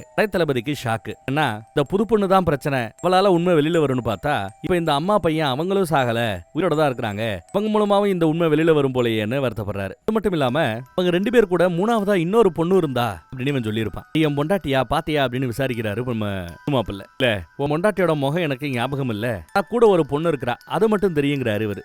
இந்த அம்மாவும் பையனும் எங்க போறேன்னு சொன்னாங்களா அப்படின்னு விசாரிக்க ஆமா நாங்கிறாரு அந்த புது மாப்பிள்ள. அதே டைம் ஒரு $200 தூக்கி போடுறாரு தளபதி. ஆக்க 2 பேரும் உன் கூட வருவாங்க. இந்த அம்மாவும் பையனையும் கண்டுபிடிச்சா இருக்கிற அந்த பொண்ணு, அந்த 3வது பொண்ணுங்கிறது இவரோட பொண்டாட்டியா இல்ல வேற ஒரு ஆளா, அந்த மேட்டரை நம்ம தெரிஞ்சுக்க முடியும். இவரோட பொண்டாட்டியை கண்டுபிடிக்கிறது எங்களுக்கு ரொம்ப முக்கியம். எங்க ஆட்கள் 2 பேரை கூட கூட்டிட்டு போ. ஒருவேளை அவங்க உனக்கு கிடைச்சா $1500 கிடைச்சா தலைக்கு இவ்வளவுன்னு சொல்றாங்கல்ல, பணத்தையும் நீயே வச்சுக்கலாம், எங்களுக்கு பங்கு வேணாம். இவர் புது பொண்ணு சம்பந்தப்பட்ட டீடைல்ஸ் மட்டும் கிடைச்சா போதும்னு விசாரிக்கிறார். ஆட்களை கூட்டிட்டு போக சொல்ல அவரும் ஒத்துக்கிறாப்ல. ரொம்ப சந்தோஷம் அப்படிங்கிறாப்ல. 2வது எபிசோடு இங்க முடியுது. 3வது எபிசோடோட ஸ்டார்டிங் சீனே இதே இடத்துல இருந்து தான் ஆரம்பம். 2 பேரும் அனுப்பிச்சு வைக்கிறேன்னு சொன்னாப்ல இல்ல, தளபதியோட தம்பியவே அனுப்பிச்சு வைக்கிறார். உங்க கூட போறது முக்கியம், வாய்ப்பு கிடைக்கும் போது அம்மா ஏன் புது பொண்ணு 3 பேரையும் போட்டுரு, அப்பதான் நம்ம மேட்டர் வெளியில வராதுன்னு சொல்லி அனுப்பிச்சு வர்றாரு. இந்த பக்கம் குளிர் தாங்க முடியாம எல்லாரும் கஷ்டப்பட்டுக்கிட்டு இருப்பாங்க. இப்ப கொஞ்சம் அதிகப்படுத்து குளிர்காயலாம் அப்படின்னு அந்த அம்மா கேட்கும். அப்படி பண்ணா எல்லாருக்கும் நாம இங்க இருக்கிறது தெரிஞ்சு போயிடும், வெளியில போகாத ரேஞ்சுக்கு இருப்ப மட்டும் அதை தான் பண்ணி வச்சிருக்கிறேங்கிறாப்ல. இல்ல குளிர்லயே நாங்க செத்துருவோம் ப்ளீஸ் ப்ளீஸ்னு கெஞ்ச பையனை கூட்டிட்டு போய் குட்டி குட்டியா சின்ன சின்ன கல்லா பொறுக்க சொல்றாரு. இந்த கல்லெல்லாம் அழகா பெருகிட்டு வந்து நெருப்புக்கு பக்கத்துல போட்டு நல்லா கல்லை சூடு பண்றாரு. அப்புறம் அந்த கல்லை இன்னுக்கடியில புதைச்சு வச்சுட்டு இந்த மண்ணு மேல நீங்க படுத்தீங்கன்னா அப்படியே கதகதப்பா இருக்கும். அதே மாதிரி நீங்க 3 பேருக்கும் 3 படுக்கையை ரெடி பண்ணுங்கன்னு சொல்லி ரெடி பண்ண சொல்றாரு. மாத்திரை சாப்பிடுவாப்ல. இதுக்கு இந்த மாத்திரைன்னு கேட்டா எதுவும் சொல்ல மாட்டாப்ல. அப்பாவை தேடி கிளம்புறதா போய் சொல்லிட்டு இருக்கிற, இப்படி அப்பாவை தேடி புள்ள வந்துகிட்டு இருக்கிற மேட்டர் அவனுக்கு தெரியுமா அப்படின்னு விசாரிக்க தெரியாது. நான் சொன்ன இடத்துக்கு ஏதோ ஒரு ஊர் பேர் சொல்றா, அந்த ஊர்ல இங்க சுரங்கம் தோன்ற கான்ட்ராக்ட் கிடைச்சிருக்கான் அவருக்கு. இந்த வேலையை பார்த்துட்டு இருக்காரு. Successful business man. இப்ப அவரு பிள்ளைய பாத்துப்பாப்ல, கண்டிப்பா அவர் இருப்பாருன்னு ரொம்ப நம்பிக்கையா பேசுறாங்க. வேற அதுல பெருசா நம்பிக்கை இல்ல. இந்த பக்கம் இவளோட டாலரை ஒருத்தவன் புடுங்கினான்ல அவன் கழுத்துல போட்டு தெரியுறான். இவளுக்கு சொல்லி கொடுத்தா, இவர்களோட மொழியை சொல்லி கொடுத்தா அதெல்லாம் கத்துக்காம இவருன்னு போய் அவங்கிட்ட அந்த டாலரை கொடுன்னு சண்டைக்கு தான் போறா. அவன் கீழே படுக்க போட்டு மண்ணக்க வைக்கிறான். ஆனாலும் அடம்பிடிக்கத்தான் செய்யறா. இந்த பக்கம் நம்ம ஹீரோயின் எல்லாம் போய்கிட்டு இருக்கும்போது இன்னொரு குழந்தை அங்க வந்து நிக்குது. யாரும் இல்லாத அனாதை குழந்தை போல தெரியுது. பாவம். இந்த குழந்தைய அப்படியே விட்டு போறதுக்கு இவளுக்கு மனசு இல்ல. அப்பான்னு கத்திக்கிட்டே அந்த குழந்தை வரும். அப்பாவை கண்டுபிடிக்கிறது உதவி பண்றோங்கிறாங்க. அவங்க குழந்தைய தூக்கிறாங்க. இதெல்லாம் தேவையில்லாத வேலை, விட்டு வா கிளம்புவோங்கிறாரு நம்ம ஹீரோ. ஆனா அவ கேட்கல. அப்படியே எப்படி விட்டு வர முடியுங்கிறா. சொன்னாலும் கேட்காம குதிரையில அந்த குழந்தைய ஏத்துறா. அங்கெல்லாம் இல்லாம நீங்க தனியா வந்து இந்த குழந்தைய பாத்தீங்கன்னாலும் அப்பயும் அப்போடு விட்டுட்டு போவீங்களா என்ன அப்படின்னு விசாரிச்சா ஆமாங்கிறா அவன் ஹீரோ. இப்ப புரியுது ராத்திரி எதுக்கு நீங்க மாத்திரை போட்டீங்கன்னு இப்ப புரியுதுங்கிறா. இந்த மாதிரி பண்ணா ராத்திரி தூக்கம் வராது, தூக்க மாத்திரை தான் போட்டிருப்பான் போல தெரியுது. இப்படி சொன்னதும் சரின்னு குழந்தைய கூட்டு போறதுக்கு ஒத்துக்கிறாரு. வழி இல்லாம இவங்க கொண்டு வர குதிரையில ஒரு குதிரையோட கால்ல மட்டும் ஏதோ கல்லு இறங்கி இருக்கும் போல. அதனால அந்த குதிரையில இந்த பையனை உட்கார வச்சுக்கிட்டு பையனோட குதிரையில அம்மா உட்காந்துக்கிறாங்க. வீட்டு கம்மியா அல்ல கல்லு ஏறின அந்த குதிரை மேல வரணும், அதுக்காக பையன் அந்த குதிரை மேல வர வச்சிருக்காங்க. இப்படியே அந்த பக்கம் கடந்து போகும்போது நிறைய கூடாரம் இருக்கிற ஒரு பகுதிக்கு வந்து சேர்றாங்க. நிறைய ஆட்கள் அங்க இல்ல. ரொம்ப விகாரமா ஒரு பெரியவர் அங்க இருக்கிறார். இல்ல பெரியவர் இல்ல, லேடி. அது தாய் கிழவி. இந்த குழந்தைய பார்த்ததும் கொள்ளாம எங்கடி ஓடி போன, கூட்டு போக மாட்டியா அப்படி இப்படின்னு ரொம்ப தெரிஞ்ச மாதிரியே பேசிட்டு வரா. குழந்தைய என்கிட்ட கொடுங்க அப்படின்னு குழந்தைய வாங்கிக்கிறா. அந்த குழந்தை ஊன்னு அழுதுகிட்டே தான் போகுது. பார்த்துட்டு தப்பான ஆட்கிட்ட குழந்தைய கொடுத்துட்டோமோன்னு அவங்க நினைக்கிறாங்க. சொல்லுங்க இப்ப குழந்தைய அது அப்படின்னு விசாரிக்கிறாங்க. அதே சமயம் வேற ஒரு பெரியவர் வராரு. என் குழந்தை தான் ஓடி அந்த குழந்தைய பிடிச்சுக்கிறாரு. இதுக்குள்ள பார்த்தா ரவுண்டு கட்டுறாங்க. நிறைய பேர் துப்பாக்கியோட ரவுண்டு கட்டுறாங்க. மூஞ்சி எல்லாம் விகாரமா வித்தியாசமா இருக்கிறாங்க. மாதிரி என்ன நடக்குதுங்க அப்படின்னு பார்த்தா இந்த குழந்தைக்காக தானே இவ்வளவு பண்ணா. இந்த குழந்தையும் இதே கூட்டத்தை சேர்ந்தவதான். இல்லத்தனமா அந்த வயசுலயே சிரிக்குது. இவங்களை இங்க மாட்ட வைக்கிறதுக்காக இந்த குழந்தைய பயன்படுத்தி இருக்காங்க, நடிக்க வச்சிருக்காங்க. அந்த குழந்தைய ரொம்ப அருமையா நடிச்சிருக்குது. துப்பாக்கியை இறக்கல, இந்த பையனை சுற்றுவோன்னு மிரட்டி துப்பாக்கியை கீழே போட வச்சிடறாங்க. அடுத்து இப்புல பிஸ்டல் வச்சிருக்கிறல்ல துப்பாக்கி, அதையும் எடுத்து கீழே போடுங்கிறாப்ல. இவர் அதையும் தூக்கி போட்டான். கீழே இறங்கி தரைய பார்த்தாப்புல படுக்க சொல்றாங்க. கீழே இறங்கிட்டாரு. அவரோட துப்பாக்கியவே பெரியவர் கையில் எடுத்துக்கிட்டு கையில படுக்கிறியா சுடவான்னு மிரட்டுறாரு. நம்ம ஆளு படுக்கவும் செய்யறான். அதே சமயம் இருந்து தப்பிச்சு போயிருன்னு இந்திய மொழியில சத்தம் போடுறாரு. இந்த சத்தத்தை கேட்டதுமே இந்த பொண்ணு விருட்டுன்னு குதிரையில ஏறி கிளம்புறா. நீங்க சுட போகும்போது குதிரையை தட்டி விட்டுறாரு, அடி வாங்குறாரு. என்ன இழுத்து போட்டுறாங்க. ஹீரோயினையும் மூஞ்சில ஓங்கி ஒரு அடி. சுத்தி மட்டும் தப்பிச்சு போயிட்டா. 3 பேரும் மாட்டிக்கிட்டாங்க. அங்க கிராமத்துல பார்த்தா கவர்னர் பெரிய கூட்டத்தோட வராரு. தம்பி சொன்னா அமெரிக்க ராணுவத்தை சேர்ந்தவங்களுக்கு இடம் கொடுத்துருக்கிறியாமேன்னு விசாரிக்கிறாரு. வந்து கவர்னர் இந்த டீல வாபஸ் வாங்குன்னு வந்து நிக்கிறாரு. கவர்னர் முடியவே முடியாதுங்கிறாரு நம்ம தாடிக்காரர். இந்த கிராமம் முழுக்கவே நம்ம தாடிக்காரருக்கு சொந்தமானது. விலை கொடுத்து ஏற்கனவே வாங்கியிருக்காரு. இந்த வருஷத்துல பாத்தீங்கன்னா இன்னும் பலவாசி விலைவாசி ஏறி போச்சு போல. இறங்கிட்டாரு. இறங்குறதுக்கெல்லாம் ஹெல்ப் பண்ண மாட்டாங்களா குதிரையில இருந்து இறங்குறதுக்கு. பொண்ணாவே இருந்தாலும் நம்ம ஏரியால அவங்களாதான் இறங்கணும்னு சொல்ல சகதியில விருட்டுன்னு இறங்குறான். ஆபீஸ் ரூம்ல உட்கார வைக்கிறாப்ல, ஊத்தி கொடுக்குறாப்ல. கேள்விப்பட்டேன் உங்களுக்கு மொத்தம் 22 பொண்டாட்டிக்கலாமே அப்படின்னு விசாரிக்கிறாரு நம்ம தாடிக்காரர். இல்ல 20 தானா பத்திரிக்கையில மிகப்படுத்தி எழுதுறாங்களாம். கவர்னர் சொல்றாப்ல 20 பொண்டாட்டியா அடப்பாமே. கட்டிக்கிட்ட அந்த 20 பேர்ல நிறைய பேரு வயசான பெண்களாம். என் மனைவின்னு சொல்றதை விட அம்மா மாதிரி அவங்கள பாத்துக்கிறதா சொல்றாரு. இடத்த எனக்கு விலை பேசிரு நானே வாங்கிக்கிறேன்னு கவர்னரே வந்து விசாரிக்கிறாரு. தம்பி வந்து பேசின விதம் சரியில்லை, அதனால முடியாதுன்ட்டு விதமா பேசுனீங்கன்னா யோசிக்கலாங்கிறாரு நம்ம தாடிக்காரர். சர்ச்சு பிசினஸ் சம்பந்தமா ஒரு 3 நாள் இங்க தான் இருக்க போறாப்லையா. பக்கத்துல ஊர்ல தான் வேலையா. வேலையை முடிச்சுட்டு வந்து மறுபடியும் நம்ம டீலை பத்தி பேசலாம் அப்படின்னு சொல்லிட்டு கிளம்புறாரு. காரணமா வாங்க பேசுவோங்கிறாரு. இவரும் அடுத்த மீட்டிங் நான் வரும்போது நியாயமான விலையை யோசிச்சு வைங்க பேசுவோங்கிறாப்ல. இடம் இவருக்கு ரொம்ப பிடிச்சு போன இடமா. இவ்வளவு பிடிச்சு போன இடத்தை விட்டு கொடுக்குறங்கிறது அவ்வளவு சாதாரண விஷயம் இல்ல. கண்டிப்பா விலை பெரிய லெவல்ல தான் இருக்கும் அப்படிங்கிறார். எடுத்துக்கலாம்னு சொல்லிட்டு கவர்னர் கிளம்புறாப்ல. பட் நம்ம ஹீரோயின் அடுத்து முழிச்சு பாக்குறா. டீ போட்டு வச்சிருக்காங்க. என்கிட்ட இருந்த எல்லாத்தையும் எடுத்துட்டீங்க தானே, இல்ல போக வேண்டியதானே அப்படின்னு அவ கெஞ்சிக்கிட்டு இருக்கிறா. ஆனா அவங்க விட போறது இல்லன்னு உங்களுக்கும் தெரியும், எங்களுக்கும் தெரியும். இந்த பக்கம் பார்த்தா அனுவும் கரெக்டா கவர்னரோட படையா மீட் பண்ணுது. இந்த கொலைகளை பண்ணது யாரு என்னன்னு விசாரிக்குது. நீங்க என்ன சொல்றாங்க, இந்தியர்கள் பண்ணிருப்பாங்க. இதுலயும் குறிப்பா இந்த கொலைகள்ல இருந்து தப்பிச்ச ஒருத்தன் அந்த புதுமாப்பிள்ளை எங்க கூட தான் இருக்கிறா. உன்னோட பொண்டாட்டியை கண்டுபிடிக்கிறதுக்கு நாங்க முயற்சி பண்ணிட்டு தான் இருக்கிறோம். ஓனாய் குட்டம்னு ஒண்ணு அங்க பண்ணிருக்கலாம். ஏன்னா இந்த சிவப்பு கலர்ல ரெட் ஃபெதர்னு ஒன்ன தலையில மாட்டிக்கிட்டு தெரியுற இன்னொரு கூட்டமும் இருக்குது. அவங்க பண்ணிருக்கலாம். அங்க இருப்பாங்க இங்க இருப்பாங்க அப்படி இப்படின்னு கரை சொல்லி எப்படியோ சமாளிச்சு அவங்களை அனுப்பிச்சு வச்சிட்டாங்க. இந்த பக்கம் பார்த்தா டீ போடப்பட்ட அந்த இடத்துல இருக்கிற ஹீரோயினை மட்டும் தரணை இழுத்துட்டு போறாங்க. வேணான்னு சொன்னா 2 பேரையும் குஞ்சிலேயே குத்துறாங்க. இதுல மட்டும் குடிசைக்குள்ள கொண்டு போய் இந்த பெரியவர் சீரழிச்சிட்டாரு. கூட்டம்னு சொல்றது ஃபெதர்னு சொல்றது எல்லாருமே வெள்ளக்காரங்களை எதிர்த்து போராடக்கூடிய என் நிலத்தை விட்டு வெளியில போங்கன்னு சொல்லக்கூடிய போராட்டக்காரங்க தான் அவங்க. அவங்கள வேவு பார்க்க வந்த ராணுவ வீரர்கள் சில பேர் அவங்கள சுட்டு தள்ளுறாங்க. அது மீன் அம்பு விட்டு சுட்டு தள்ளுறாங்க. டாக்ஸில அம்பு பட்ட ஒருத்தர் அங்கிருந்து எப்படி தெரிச்சு வராருன்னு பாருங்க. வெள்ளக்காரங்க யாரு வந்தாலும் சுடுவாங்க தான், அம்பு விடுவாங்க தான் போல தெரியுது. இந்த பக்கம் சிக்குல போன பெரியவர் வெளியில வர்றாரு. முன்னாடியே நம்ம ஹீரோயின் வராங்க. அதுல கொண்டு வந்து பக்கம் போல கட்டி போடுறாங்க. ஹீரோவால இவளை காப்பாற்ற முடியல பாவம். கோரமா இருக்கிற வேற ஒருத்தன் ஒரு மாதிரியா பாத்துட்டு போறான். கண்ணுல இருந்து கண்ணீரா ஊத்தும் பாவம். அம்மாவுக்கு இவ்வளவு நடந்திருக்கு அப்படிங்கிறது பையனுக்கு தெரியாது. ஏன்னா மூஞ்சில ஓங்கி இடிச்சதுல மயங்கி விழுந்தவன் இன்னும் எந்திரிக்கவே இல்லை. அதான் அம்மா விசாரிக்கிறாங்க, அவன் இன்னும் கண்ண முழிக்கல இல்ல அப்படின்னு.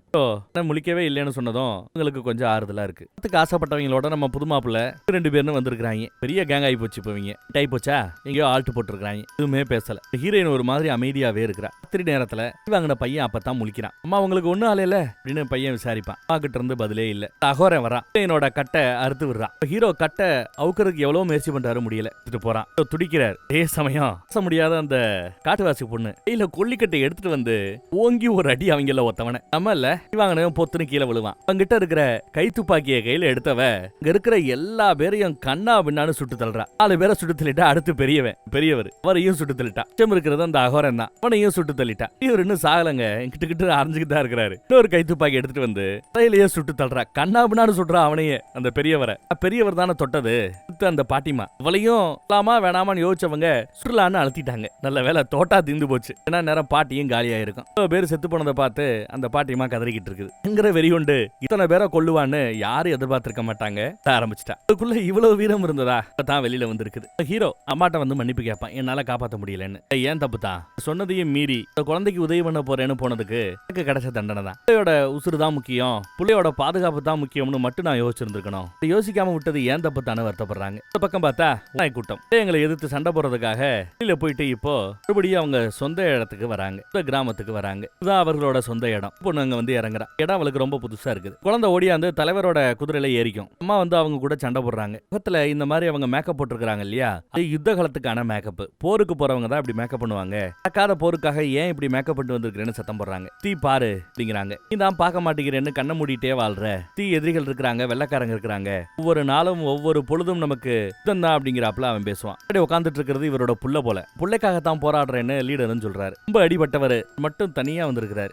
எல்லாரும் இறந்துட்டாங்க, நான் மட்டும் தான் மிச்சங்கிறாப்ல ராணுவ தளபதி கிட்ட. புதுசா இருக்கிற புது பொண்ணோட கூந்தல மித்த பொண்ணுங்க செக் பண்ணிட்டு இருக்காங்க. ராணுவ தளபதி அவரோட அனுபவங்களை ஒரு டைரியில எழுதி வைக்க ஆரம்பிச்சிட்டாரு. கருணை காட்டவே முடியாது போல இருக்கிறவங்களுக்கும் கருணை என்ன கிலோ எவ்வளவுன்னு கேக்குறாங்கன்னு எழுதிட்டு இருக்கிறார். இவங்க ஏமாத்துறாங்கிற மேட்டர் தெரியாம மனைவியை தேடி மாப்பிள்ள கூட ஏத்துறாரு இல்லையா. அவர் இப்போ ஒரு மேட்டரை கவனிக்கிறார். உதவிக்கு வந்தவங்க 2 பேரு, அவரோட ஆட்கள் 2 பேரு. அவங்கள ஒருத்தவங்கிட்ட வாட்ச் ஒண்ணு இருக்கும். தங்கி இருந்த இடத்துல கூட இருந்த வேற ஒருத்தர்கிட்ட இருந்ததுதான் அந்த வாட்ச். இது இவங்கிட்ட இருக்குன்னா எங்க மேல தாக்குதல் நடத்தினது இவங்க தானா, அவரோட படதானா, ஏத்திரியிற இவங்க தான் தாக்குதலை நடத்தினதா 70 பேரை கொன்னதான்னு இப்ப இவனுக்கு சந்தேகம். மாட்டிக்கிட்டோங்கிறது தெரியாம பொண்டாட்டியை கண்டுபிடிச்சிடலாம் அப்படின்னு ஆறுதல் பேசிட்டு இருக்கிறாரு அவரு. என்ன பண்ண காத்திருக்கிறானோ தெரியல. இதோட 3வது எபிசோடு இங்க முடியுது. இப்ப 4வது எபிசோடுக்கு வந்துட்டோம். நம்ம கிராமத்துல தாடிக்காரர்கிட்ட கவர்னரோட தம்பி உரண்டு இழுக்கிறதுக்காக வந்திருக்கிறான். அதுவும் எப்படின்னு பாருங்க.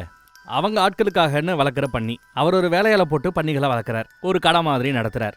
வேண்டப்பட்டவங்க வந்து வேணா ஒரு பண்ணியை வாங்கிட்டு காசு கொடுத்துட்டு போகலாம். ஆனா ஒட்டுமொத்த பண்ணிகளையும் அந்த தம்பிகாரன் விலைக்கு வாங்கிடுறான். அப்ப எங்களுக்கு அப்புறம் நாங்க அப்புறம் சாப்பிடுறதுன்னு கேட்டா அது எங்க பிரச்சனை இல்லைங்கிறா. அதெல்லாம் முடியாது, டீல் கேன்சலு, நீ எதுக்கு பண்றேன்னு எனக்கு புரியுது, பண்ணிகளை கொடுத்துட்டு காசை வாங்கிட்டு போயிட்டே இருங்கிறாப்ல. ஆனா தம்பி ஒத்துக்க மாட்டான். ரொம்ப திமிரா பேசுவான். இவன் திமிர அடக்கணும்னா அதுக்கு இதாண்டா வலின்னு சொல்லிட்டு அவனோட காலில் நல்லா மம்மட்டியை வச்சு ஒரு இறக்கிடுவாங்க.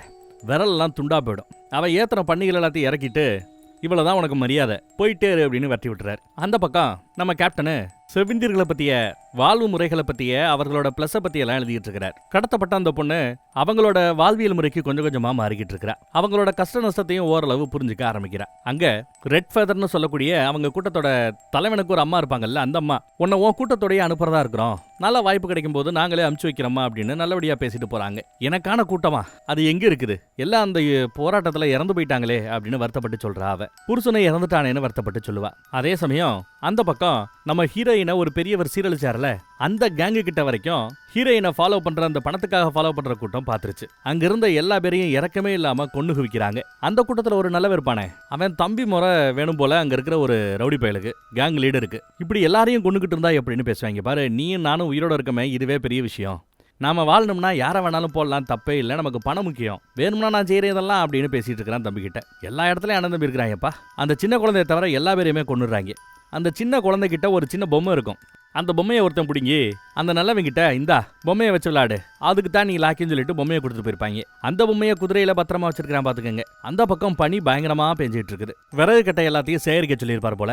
ஹீரோயின் உட்பட எல்லாரும் சேகரிக்கிறாங்க. ஒரு இடத்துல செட்டில் ஆகி ராத்திரி ரெஸ்ட் எடுக்கலாமே நினைக்கிறாங்க. இந்த பக்கம் வெள்ளக்காரங்க சில பேரை அடிச்சு விரட்டினாங்கல்ல, அவங்களோட டிரான்ஸ்லேட்டர் ஒருத்தவங்க கிட்ட சிக்கியிருப்பான். அவனை பிடிச்சி அடிச்சு வச்சிருக்காங்க. ஏன்டா நமக்கு எதிரானவங்க கிட்ட போய் வேலை பார்க்கற, உனக்கெல்லாம் அறிவில்லையான்னு செவ்விந்தியர்கள் கேட்பாங்க. பொழப்புக்காக பண்றதா அவன் சொல்லுவான். எப்ப பார்த்தாலும் யுத்தம் பண்ணணும்னே அந்த ரெட் ஃபெதர் தெரிவான். அவங்க அம்மாவோ இல்ல பொறுமையாருன்னு அட்வைஸ் பண்ணிட்டு இருப்பாங்க. அந்த பக்கம் பார்த்தா தூங்கிக்கிட்டு இருந்த நம்ம ஹீரோயினோட கழுத்தை வந்து பணத்துக்காக வர அந்த கேங் லீடர் கழுத்தை பிடிக்கிறாப்ல தெரியுதுங்க. அப்படியே ஒரு செகண்ட் ஆடி போவா. பார்த்தா இது எல்லாம் கனவு பாத்திரிக்கிட்டு எந்திரிப்பா. அதை நம்ம ஹீரோ கவனிக்கிறாரு. கொஞ்சம் வந்து பக்கத்திலே உட்கார முடியுமான்னு உட்கார வச்சிட்டா. சரி கொஞ்சம் ரெஸ்ட் எடுங்க, நான் அந்த பக்கம் போறேன்னு சொல்லும்போது இல்ல இங்கேயே உட்காருங்க, இங்கேயே படுங்கன்னு படுக்க வைக்கிறா துணைக்காக. இந்த பக்கம் செவ்விந்திரல் கிட்ட மாட்டிக்கிட்டு இருக்கிறவ பயப்படவே மாட்டேங்கிறா. அந்த ரெட் ஃபெதருக்கு கூட பயப்பட மாட்டேங்கிறா. அவன் கிட்ட லைட்டா பேசி பாக்குறா. அவன் என்னோட கடவுள் தான் வெள்ளையர்களான உங்களை கொல்ல சொல்றாருன்னு சொல்லுவான். இதையத்தான் வெள்ளையர்கள் சொல்றாங்க. வெள்ளையர்களின் கடவுளான கிறிஸ்துவ மதமும் கிறிஸ்துவும் உங்களை கொல்ல சொல்றதா அவங்க சொல்றாங்க. நீங்க கும்புற கம்புல நீங்க கும்புற தெய்வம் எல்லாம் அவங்கள கொல்ல சொல்றதா சொல்றீங்க.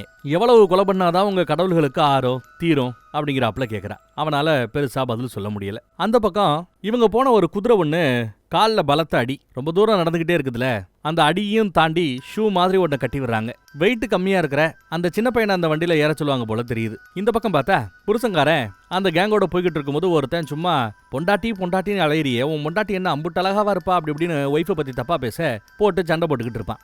சண்டையில பார்த்தீங்கன்னா தலைமுடி ஏதோ பண்ணி விட்டுறான் போல. ஏற்கனவே தலை கபாலத்தை ஓப்பன் பண்ணியிருப்பாங்களா, ரத்த வடியும். மூஞ்சியை கழுவ சொல்லி அந்த பக்கத்தில் கூட்டு போயிருப்பாப்ல. கழுவுற இடத்துல இவனை பார்த்து ஒரு மாதிரி முறைச்சிக்கிட்டே இருக்கிறான். யாரு? நம்ம புருஷங்காரன். யாரை முறைக்கிறான்? பொண்டாட்டி கிடைச்சா கொன்னுறதுக்காக நம்ம கவர்னரோட கேப்டன் தான் தம்பி அனுப்பிச்சு வச்சார்ல, அந்த தம்பிகாரனை ஏன் முறைக்கிறாருன்னா, அந்த தம்பிகாரங்கிட்ட ஒரு வாட்ச் இருக்கும். அந்த வாட்ச் இவரு தான் பொண்டாட்டியோட நல்லபடியா அந்த டோல்கேட் ஏரியால நிம்மதியா வாழ்ந்துகிட்டு இருந்தார்ல, அப்போ ஒரு கூட்டம் வந்து தாக்குதல் நடச்சுல, அப்ப அங்க வேற ஒரு பணக்கார வச்சுக்கிட்டு இருந்த வாட்ச் அது. அந்த வாட்ச் இவங்கிட்ட இருக்குன்னா என்ன அர்த்தம்? இவன் தான் அங்க வந்திருக்கணும், அதை எடுத்திருக்கணும், எங்களை தாக்கி இருக்கணும், இந்த கேங்கு தான் தாக்கி இருக்குங்கிறத புரிஞ்சுக்கிறான். சான்ஸ் கிடைக்கும் போது ஒரு கல் எடுத்து பொலிர்னு தலையில அடிச்சு தண்ணிக்குள்ள முக்கி அவனை கொன்னே போட்டுறான். அதை அந்த கேங்கு பாத்துறோம். என்னன்னு விசாரிக்கும் போது நடந்ததை சொல்றான். இந்த மாதிரி எங்க கேங்க தாக்குதல் பண்ணது அவங்க தான், என் கூட இருந்த ஒருத்தவரோட வாட்ச் அவங்கிட்ட இருந்துச்சு அப்படின்னு சொல்றான். நீ சொல்றத நாங்க எப்படி நம்புறது? நீ ஒரு கொலைகாரனா இருந்தா எதுக்கு வம்பு?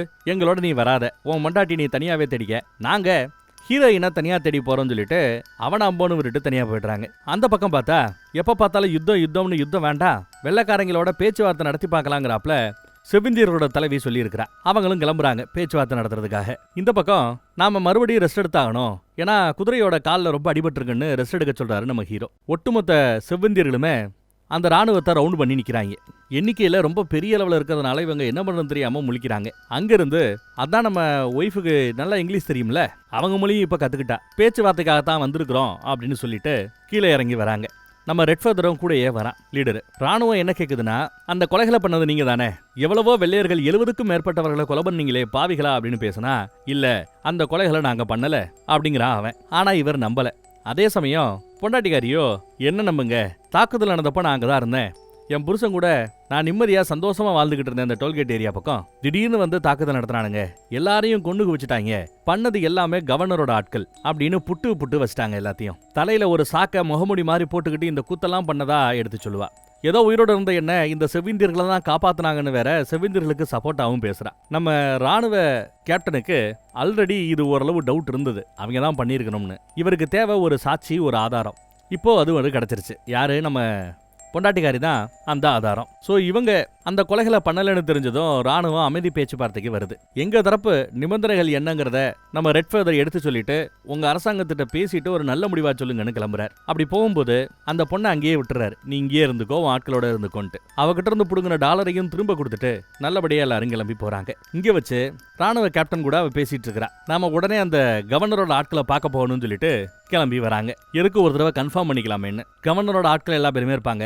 அதுலயும் குறிப்பா கவர்னரோட கேப்டன் இருக்கிறான்ல ராணுவ தளபதி, அவனை பார்த்ததும் இவ ஒரு மாதிரி பயப்படுவா. எதுக்கு இங்க வந்துட்டாங்கன்னா இவங்களோட புருஷன் இங்க தானே இருக்கிறான், அவனையும் பார்க்கலாமேன்னு வந்திருப்பாங்க. பார்த்த இடத்துல பார்த்தா இவன் தான் கொலையாளி, இவனே இங்க இருக்கிறான். புருஷன் இவளை தேடி வெளியில போயிருக்கிறதா அவங்க சொல்லிடுறானுங்க. அங்க இருக்க வேண்டான்னு விருட்டு நம்ம கிளம்பிடுறா. நம்ம ராணுவ கேப்டன் கிட்ட இவங்க தான் கொலை பண்ணது கன்ஃபார்ம்னு வேற அடிச்சு சொல்லிட்டா. முறைச்சு பார்த்துட்டே ராணுவ கேப்டன் இந்த பக்கம் வருவார். வந்ததும் முதல் வேலையா இந்த கொலைகள் எல்லாம் பண்ணது கவர்னரோட ஆட்கள் தான், அவங்களை எதிர்த்து போராடுற அளவுக்கு எங்க கிட்ட போதுமான ஆட்கள் இல்ல, வெறும் 25 பேர் தான் இருக்கிறோம், அதனால ஒரு பெரிய ராணுவத்தை அனுப்புங்க அப்படின்னு ஒரு லெட்டர் எழுதி தூது அனுப்புறாரு. இது பக்கத்துல இருக்கிற ஒரு துறைமுகத்துக்கு போகும். அங்கிருந்து அந்த லெட்டர் இன்னொருத்தர் மூலமா வேற ஒரு உயரதிகாரி கிட்ட போகும், அப்புறம் தான் மேலிடத்துக்கிட்ட போகும். இப்படி பல பேரை தாண்டி தான் போச்சு அப்பெல்லாம் லெட்டர்ஸ் மெசேஜ் எல்லாம். அங்க வச்சு ஒய்ஃப்காரி, உங்களுக்கு ஏற்கனவே தெரியும்ல கவர்னரோட ஆட்கள் தான் இதெல்லாம் பண்ணாங்கன்னு, உங்களுக்கு தேவை ஒரு பகடக்காய், என்ன மாதிரி ஒருத்தி கிடைக்கணும், என்னை வச்சு நீங்க விளையாடணும்னு முடிவு பண்ணீங்க, கிடைச்சிட்டேன், விளையாட ஆரம்பிச்சிட்டீங்கல்ல, கடைசியில இந்த ஆம்பளைங்கெல்லாம் அப்படித்தான் இருக்கிறீங்கல்ல அப்படிங்கிறாப்புல பேச ஆரம்பிக்கிறா. அவ ஒரு மாதிரியா தன்னை எல்லாரும் பயன்படுத்திக்கிறாங்கிற எண்ணம் அவளுக்கு இருக்குது. சரி, தூது அனுப்பிச்சு விட்டாங்கல்ல, அவன் கரெக்டா தூதை எங்க கொண்டு போய் யார்ட்ட கொடுக்குறான் தெரியுமா? நம்ம கவர்னரோட தம்பிக்கிட்ட கொண்டு போய் கொடுக்குறான். லஞ்சம் வாங்கிட்டு இந்த சேட்டையே செய்யறான். தூது போய் சேரல. இவர்கள் மேல டவுட் வந்துருச்சு. ராத்திரி தாக்குதல் நடத்தி எல்லாரையும் முடிச்சிடலாம்னு தம்பி முடிவு பண்ணிட்டாரோ என்னவோ தெரியல. அந்த பக்கம் பார்த்தா அந்த காலில் அடிபட்ட அந்த குதிரை மேல சின்ன பையன் போய்கிட்டு இருந்தான்ல, திடீர்னு அந்த குதிரை கண்ணா விண்ணான்னு குதிச்சு அந்த பையனை தள்ளி விட்டு அவனை உதைச்சு அவன் காலில் வேற எகிரி அடிச்சு கால் உடஞ்சு போச்சு. பாவம், எப்படியோ அந்த குதிரையை சுட்டு கொன்னுதான் அடக்க வேண்டியதா போச்சு. இவனை தரதரன்னு தூக்கிட்டு பக்கத்தில் இருக்கிற ஒரு மர வீடு மாதிரி ஒன்று இருக்கும், அந்த வீட்டுக்குள்ளே போயிடுறாங்க அவசரத்துக்கு. காலில் நல்ல அடி, எலும்பு முறிவு ஏற்பட்டிருக்குது. அவங்ககிட்ட அப்படியே அழகா பேச்சு கொடுத்துக்கிட்டே அந்த எலும்பை பழைய நிலைமைக்கு தள்ளி ஓரளவு எலும்பை செட் பண்ணி வச்சுட்டாரு. வழியில அந்த பையன் அப்படியே துடிப்பான். அதோட 4வது எபிசோடு முடிஞ்சிருது. இப்போ நம்ம பார்க்க போறது 5வது எபிசோடு, கிளைமேக்ஸ் எபிசோடுக்கும் முந்தின எபிசோடு. இங்க நம்ம ராணுவ கேப்டன் தளபதி உட்காந்து டைரி எழுதிட்டு இருக்காருல, என்னென்ன நடந்துச்சு செவிந்திரிகளை பத்தி அதை தான் பண்ணிக்கிட்டு எழுதிட்டு இருக்கிறார்.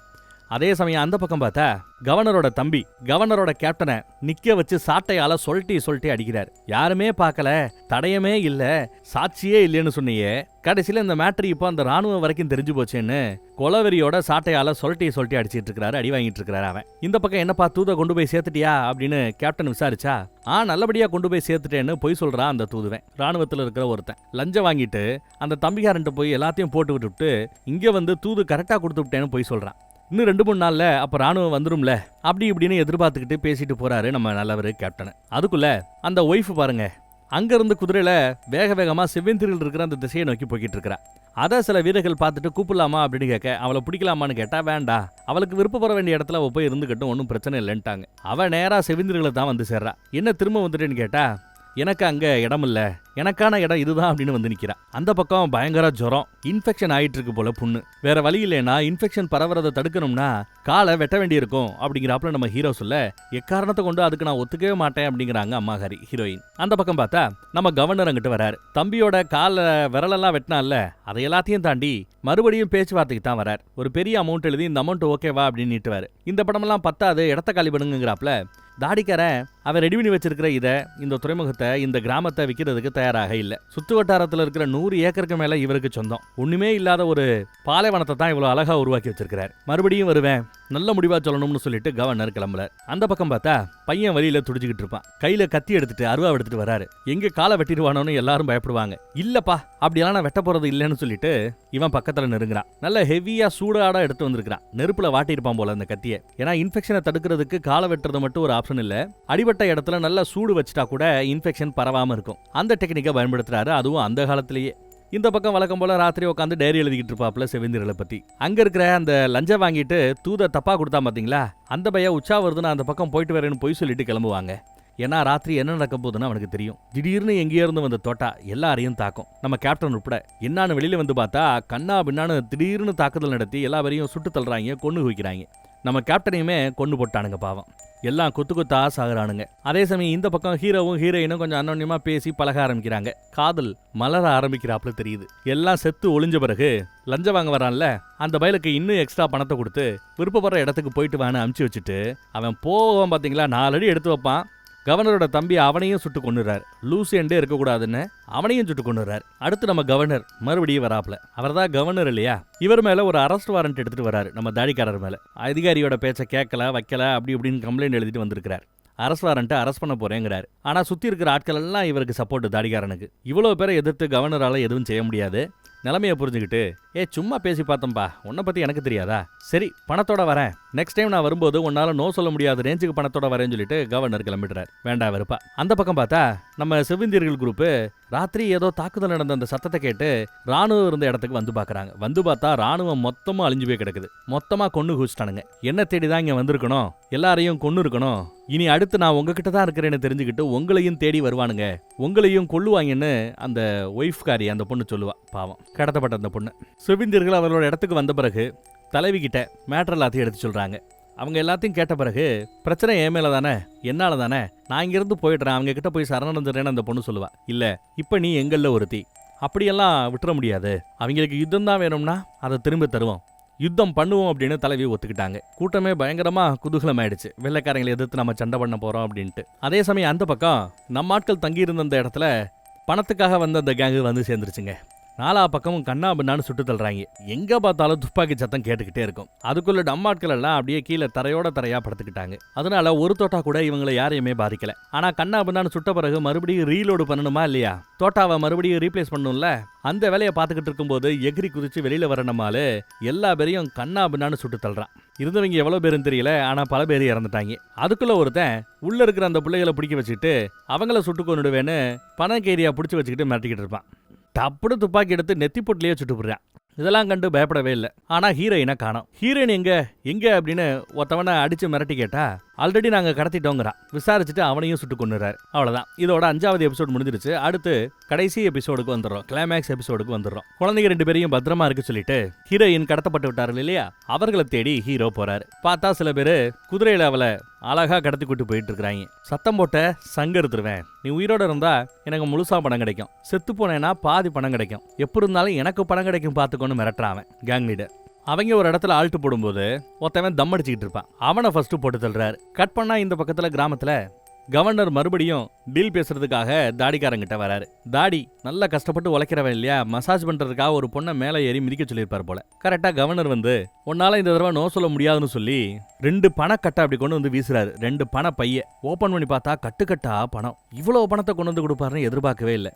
விற்க கூடாதுன்னு நினைச்சுக்கிட்டு இருந்த மனுஷன் கூட தாராளமா கொடுக்கலாங்கிற ஒரு முடிவுக்கு வராரு. இந்தா பத்திரம், கையெழுத்து போடுன்னு கையெழுத்தையும் எழுதி வாங்கிடுறாரு. 2 நாள் டைம் தரேன், கிளம்பிடுங்க. என்னையா பண்ண போற இந்த இடத்தன்னு நம்ம தாடிக்காரன் கேட்டா ஃபுல்லா எரிக்க போறேங்கிறாரு. ஆக்சுவலா நம்ம கவர்னருக்கு என்ன பிரச்சனை அப்படின்னா, இந்த பக்கம் ராணுவம் வர்றது, அமெரிக்க ராணுவம் உள்ள வர்றதெல்லாம் இவருக்கு சுத்தமா விருப்பமே இல்லை, பிடிக்கல. ஆனா அவங்க எந்த மாதிரி இடத்துக்கு வருவாங்க, ஓரளவு டெவலப் ஆற 4 ரோடு பாக்குற சந்திக்கிற இடம், இல்ல ஒரு துறைமுகம் உருவாக்கிட்டு இருக்குன்னா அந்த இடம். ஏன்னா அவங்களுக்கு ட்ரெயின் வந்து போறதுக்கு வசதியா இருக்கணும், இல்ல ஓரளவு ரோடு வசதி இருக்கணும், குதிரையில வரதா இருந்தா கூட பாதை இருக்கணுமா இல்லையா. இப்படி எல்லாத்தையும் உருவாக்குறதா நம்ம தாடிக்காரனோட வேலை. இப்படி எல்லாத்தையும் உருவாக்கி வச்சா வெளியில இருந்து ஆட்கள் வந்துகிட்டே இருப்பாங்க. அது எனக்கு ஆகாது. ஏன்னா இருக்கிற எல்லாரையும் பேசி பேசியே கவுத்தி தன்னோட ஆட்சிக்கு கீழே கொண்டு வரணும்னு கவர்னர் நினைக்கிறாரு. அதுக்காக 2 நாள் டைம், எல்லாத்தையும் எடுத்துட்டு கிளம்பிடுங்க, நான் மொத்தத்தையும் எரிச்சிருவேன்னு சொல்லி வச்சிருக்காரு. பணத்தையும் வாங்கியாச்சு, கையெழுத்து போட்டு கொடுத்தாச்சு, இனி எல்லாத்தையும் விட்டுட்டு போய் தாகணும், வேற வழி இல்ல பாவம். அந்த பக்கம் பார்த்தா புருஷங்கார மட்டும் அங்க பக்கத்துல அப்படியே அம்போன்னு திரிவான். அதே சமயம் அந்த பக்கத்துல அந்த பசங்க 2 பேரும் தனியா இருக்கிறாங்கல்ல, இருக்கிற வில்லைங்களோட பிரச்சனை பத்தான்னு சொல்லிட்டு ஓநாய்கள் அங்க வட்டமிட ஆரம்பிக்குது, ரவுண்டு கட்ட ஆரம்பிக்குது. மரப்பலகினால வீடு தானே, ஓட்ட போட்டு உள்ள வர ஆரம்பிக்கும். அந்த பொண்ணுகிட்ட துப்பாக்கி கொடுத்துட்டு போயிருப்பாரு நம்ம ஹீரோ. ஒரு ஓநாயை சுட்டு கொண்டுறாங்க, இன்னொன்னையும் சுட்டு கொண்டுறாங்க. 3வது ஒண்ணு எகிரி குதிச்சு உள்ள வந்து அந்த பொண்ணோட கையை பிடிச்சு கிடிச்சிருது.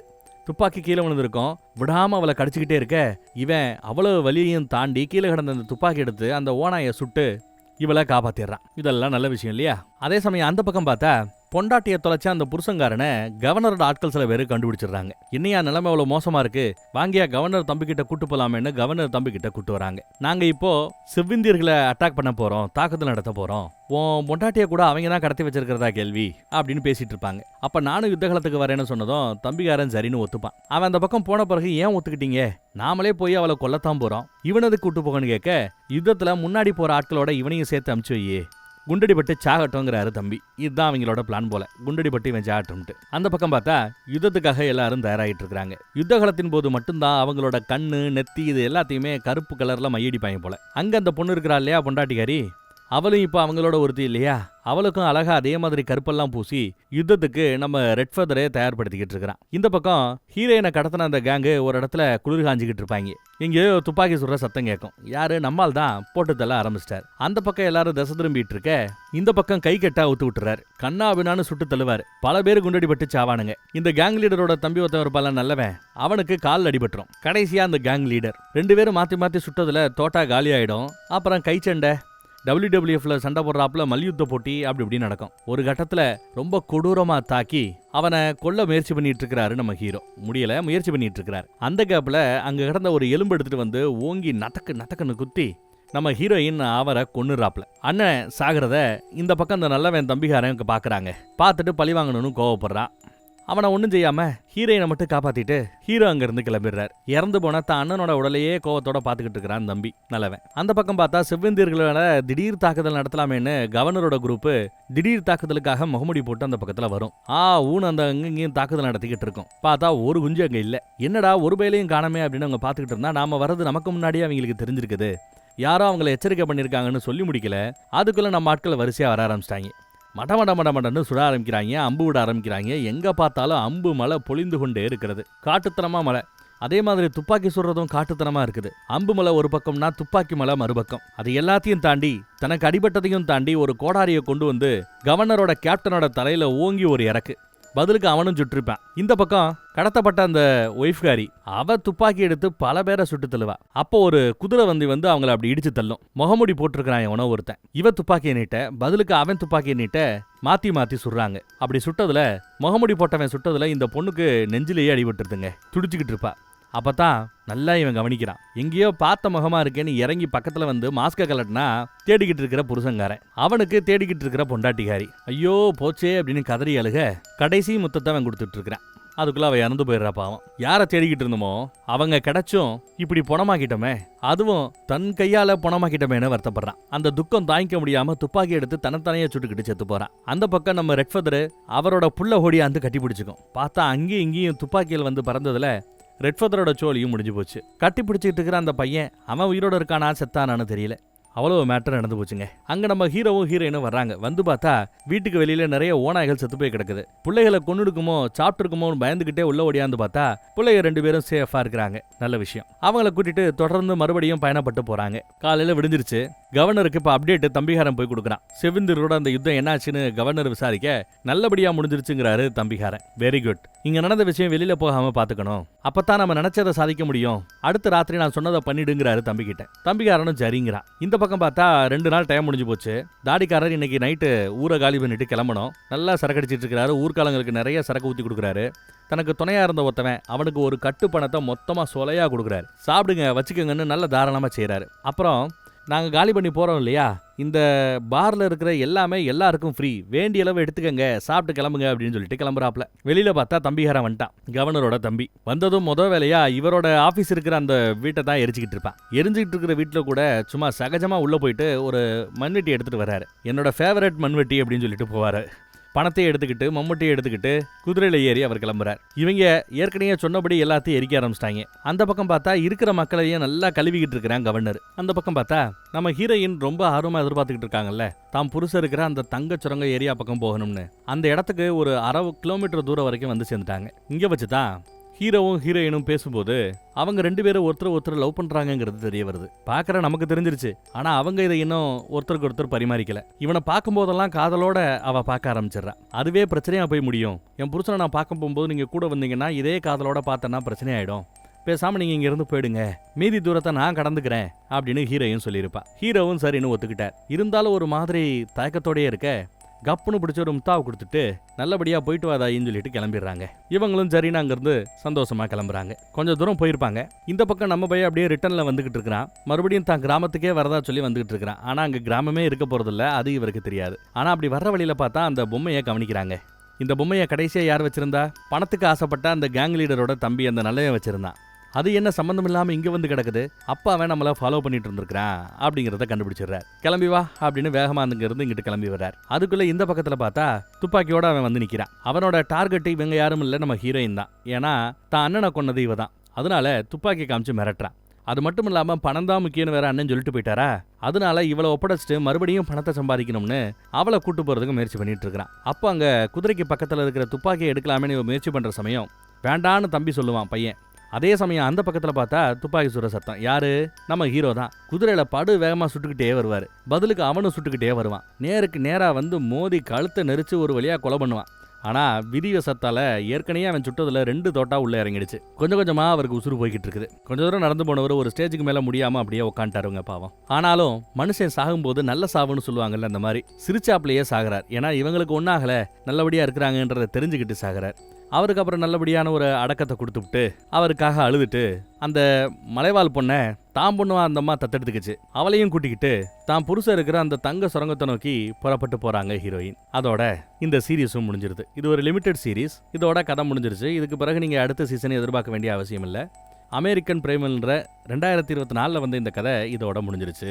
இதுல யாரா ஜெயிச்சா அப்படின்னு கேட்டா என்னத்தை சொல்றது. ஆனா வாழ்க்கையில பல இடத்துல இப்படித்தான் நடக்கும். இந்த படத்துல சொல்லாம சொல்ல விஷயம் என்னன்னா, அந்த செவிந்தியர்கள் பட்ட கஷ்டம். வேற ஒரு நல்ல படத்துல மறுபடியும் சந்திப்போம், கதையில சந்திப்போம், சீரீஸ்ல சந்திப்போம். தேங்க்யூ.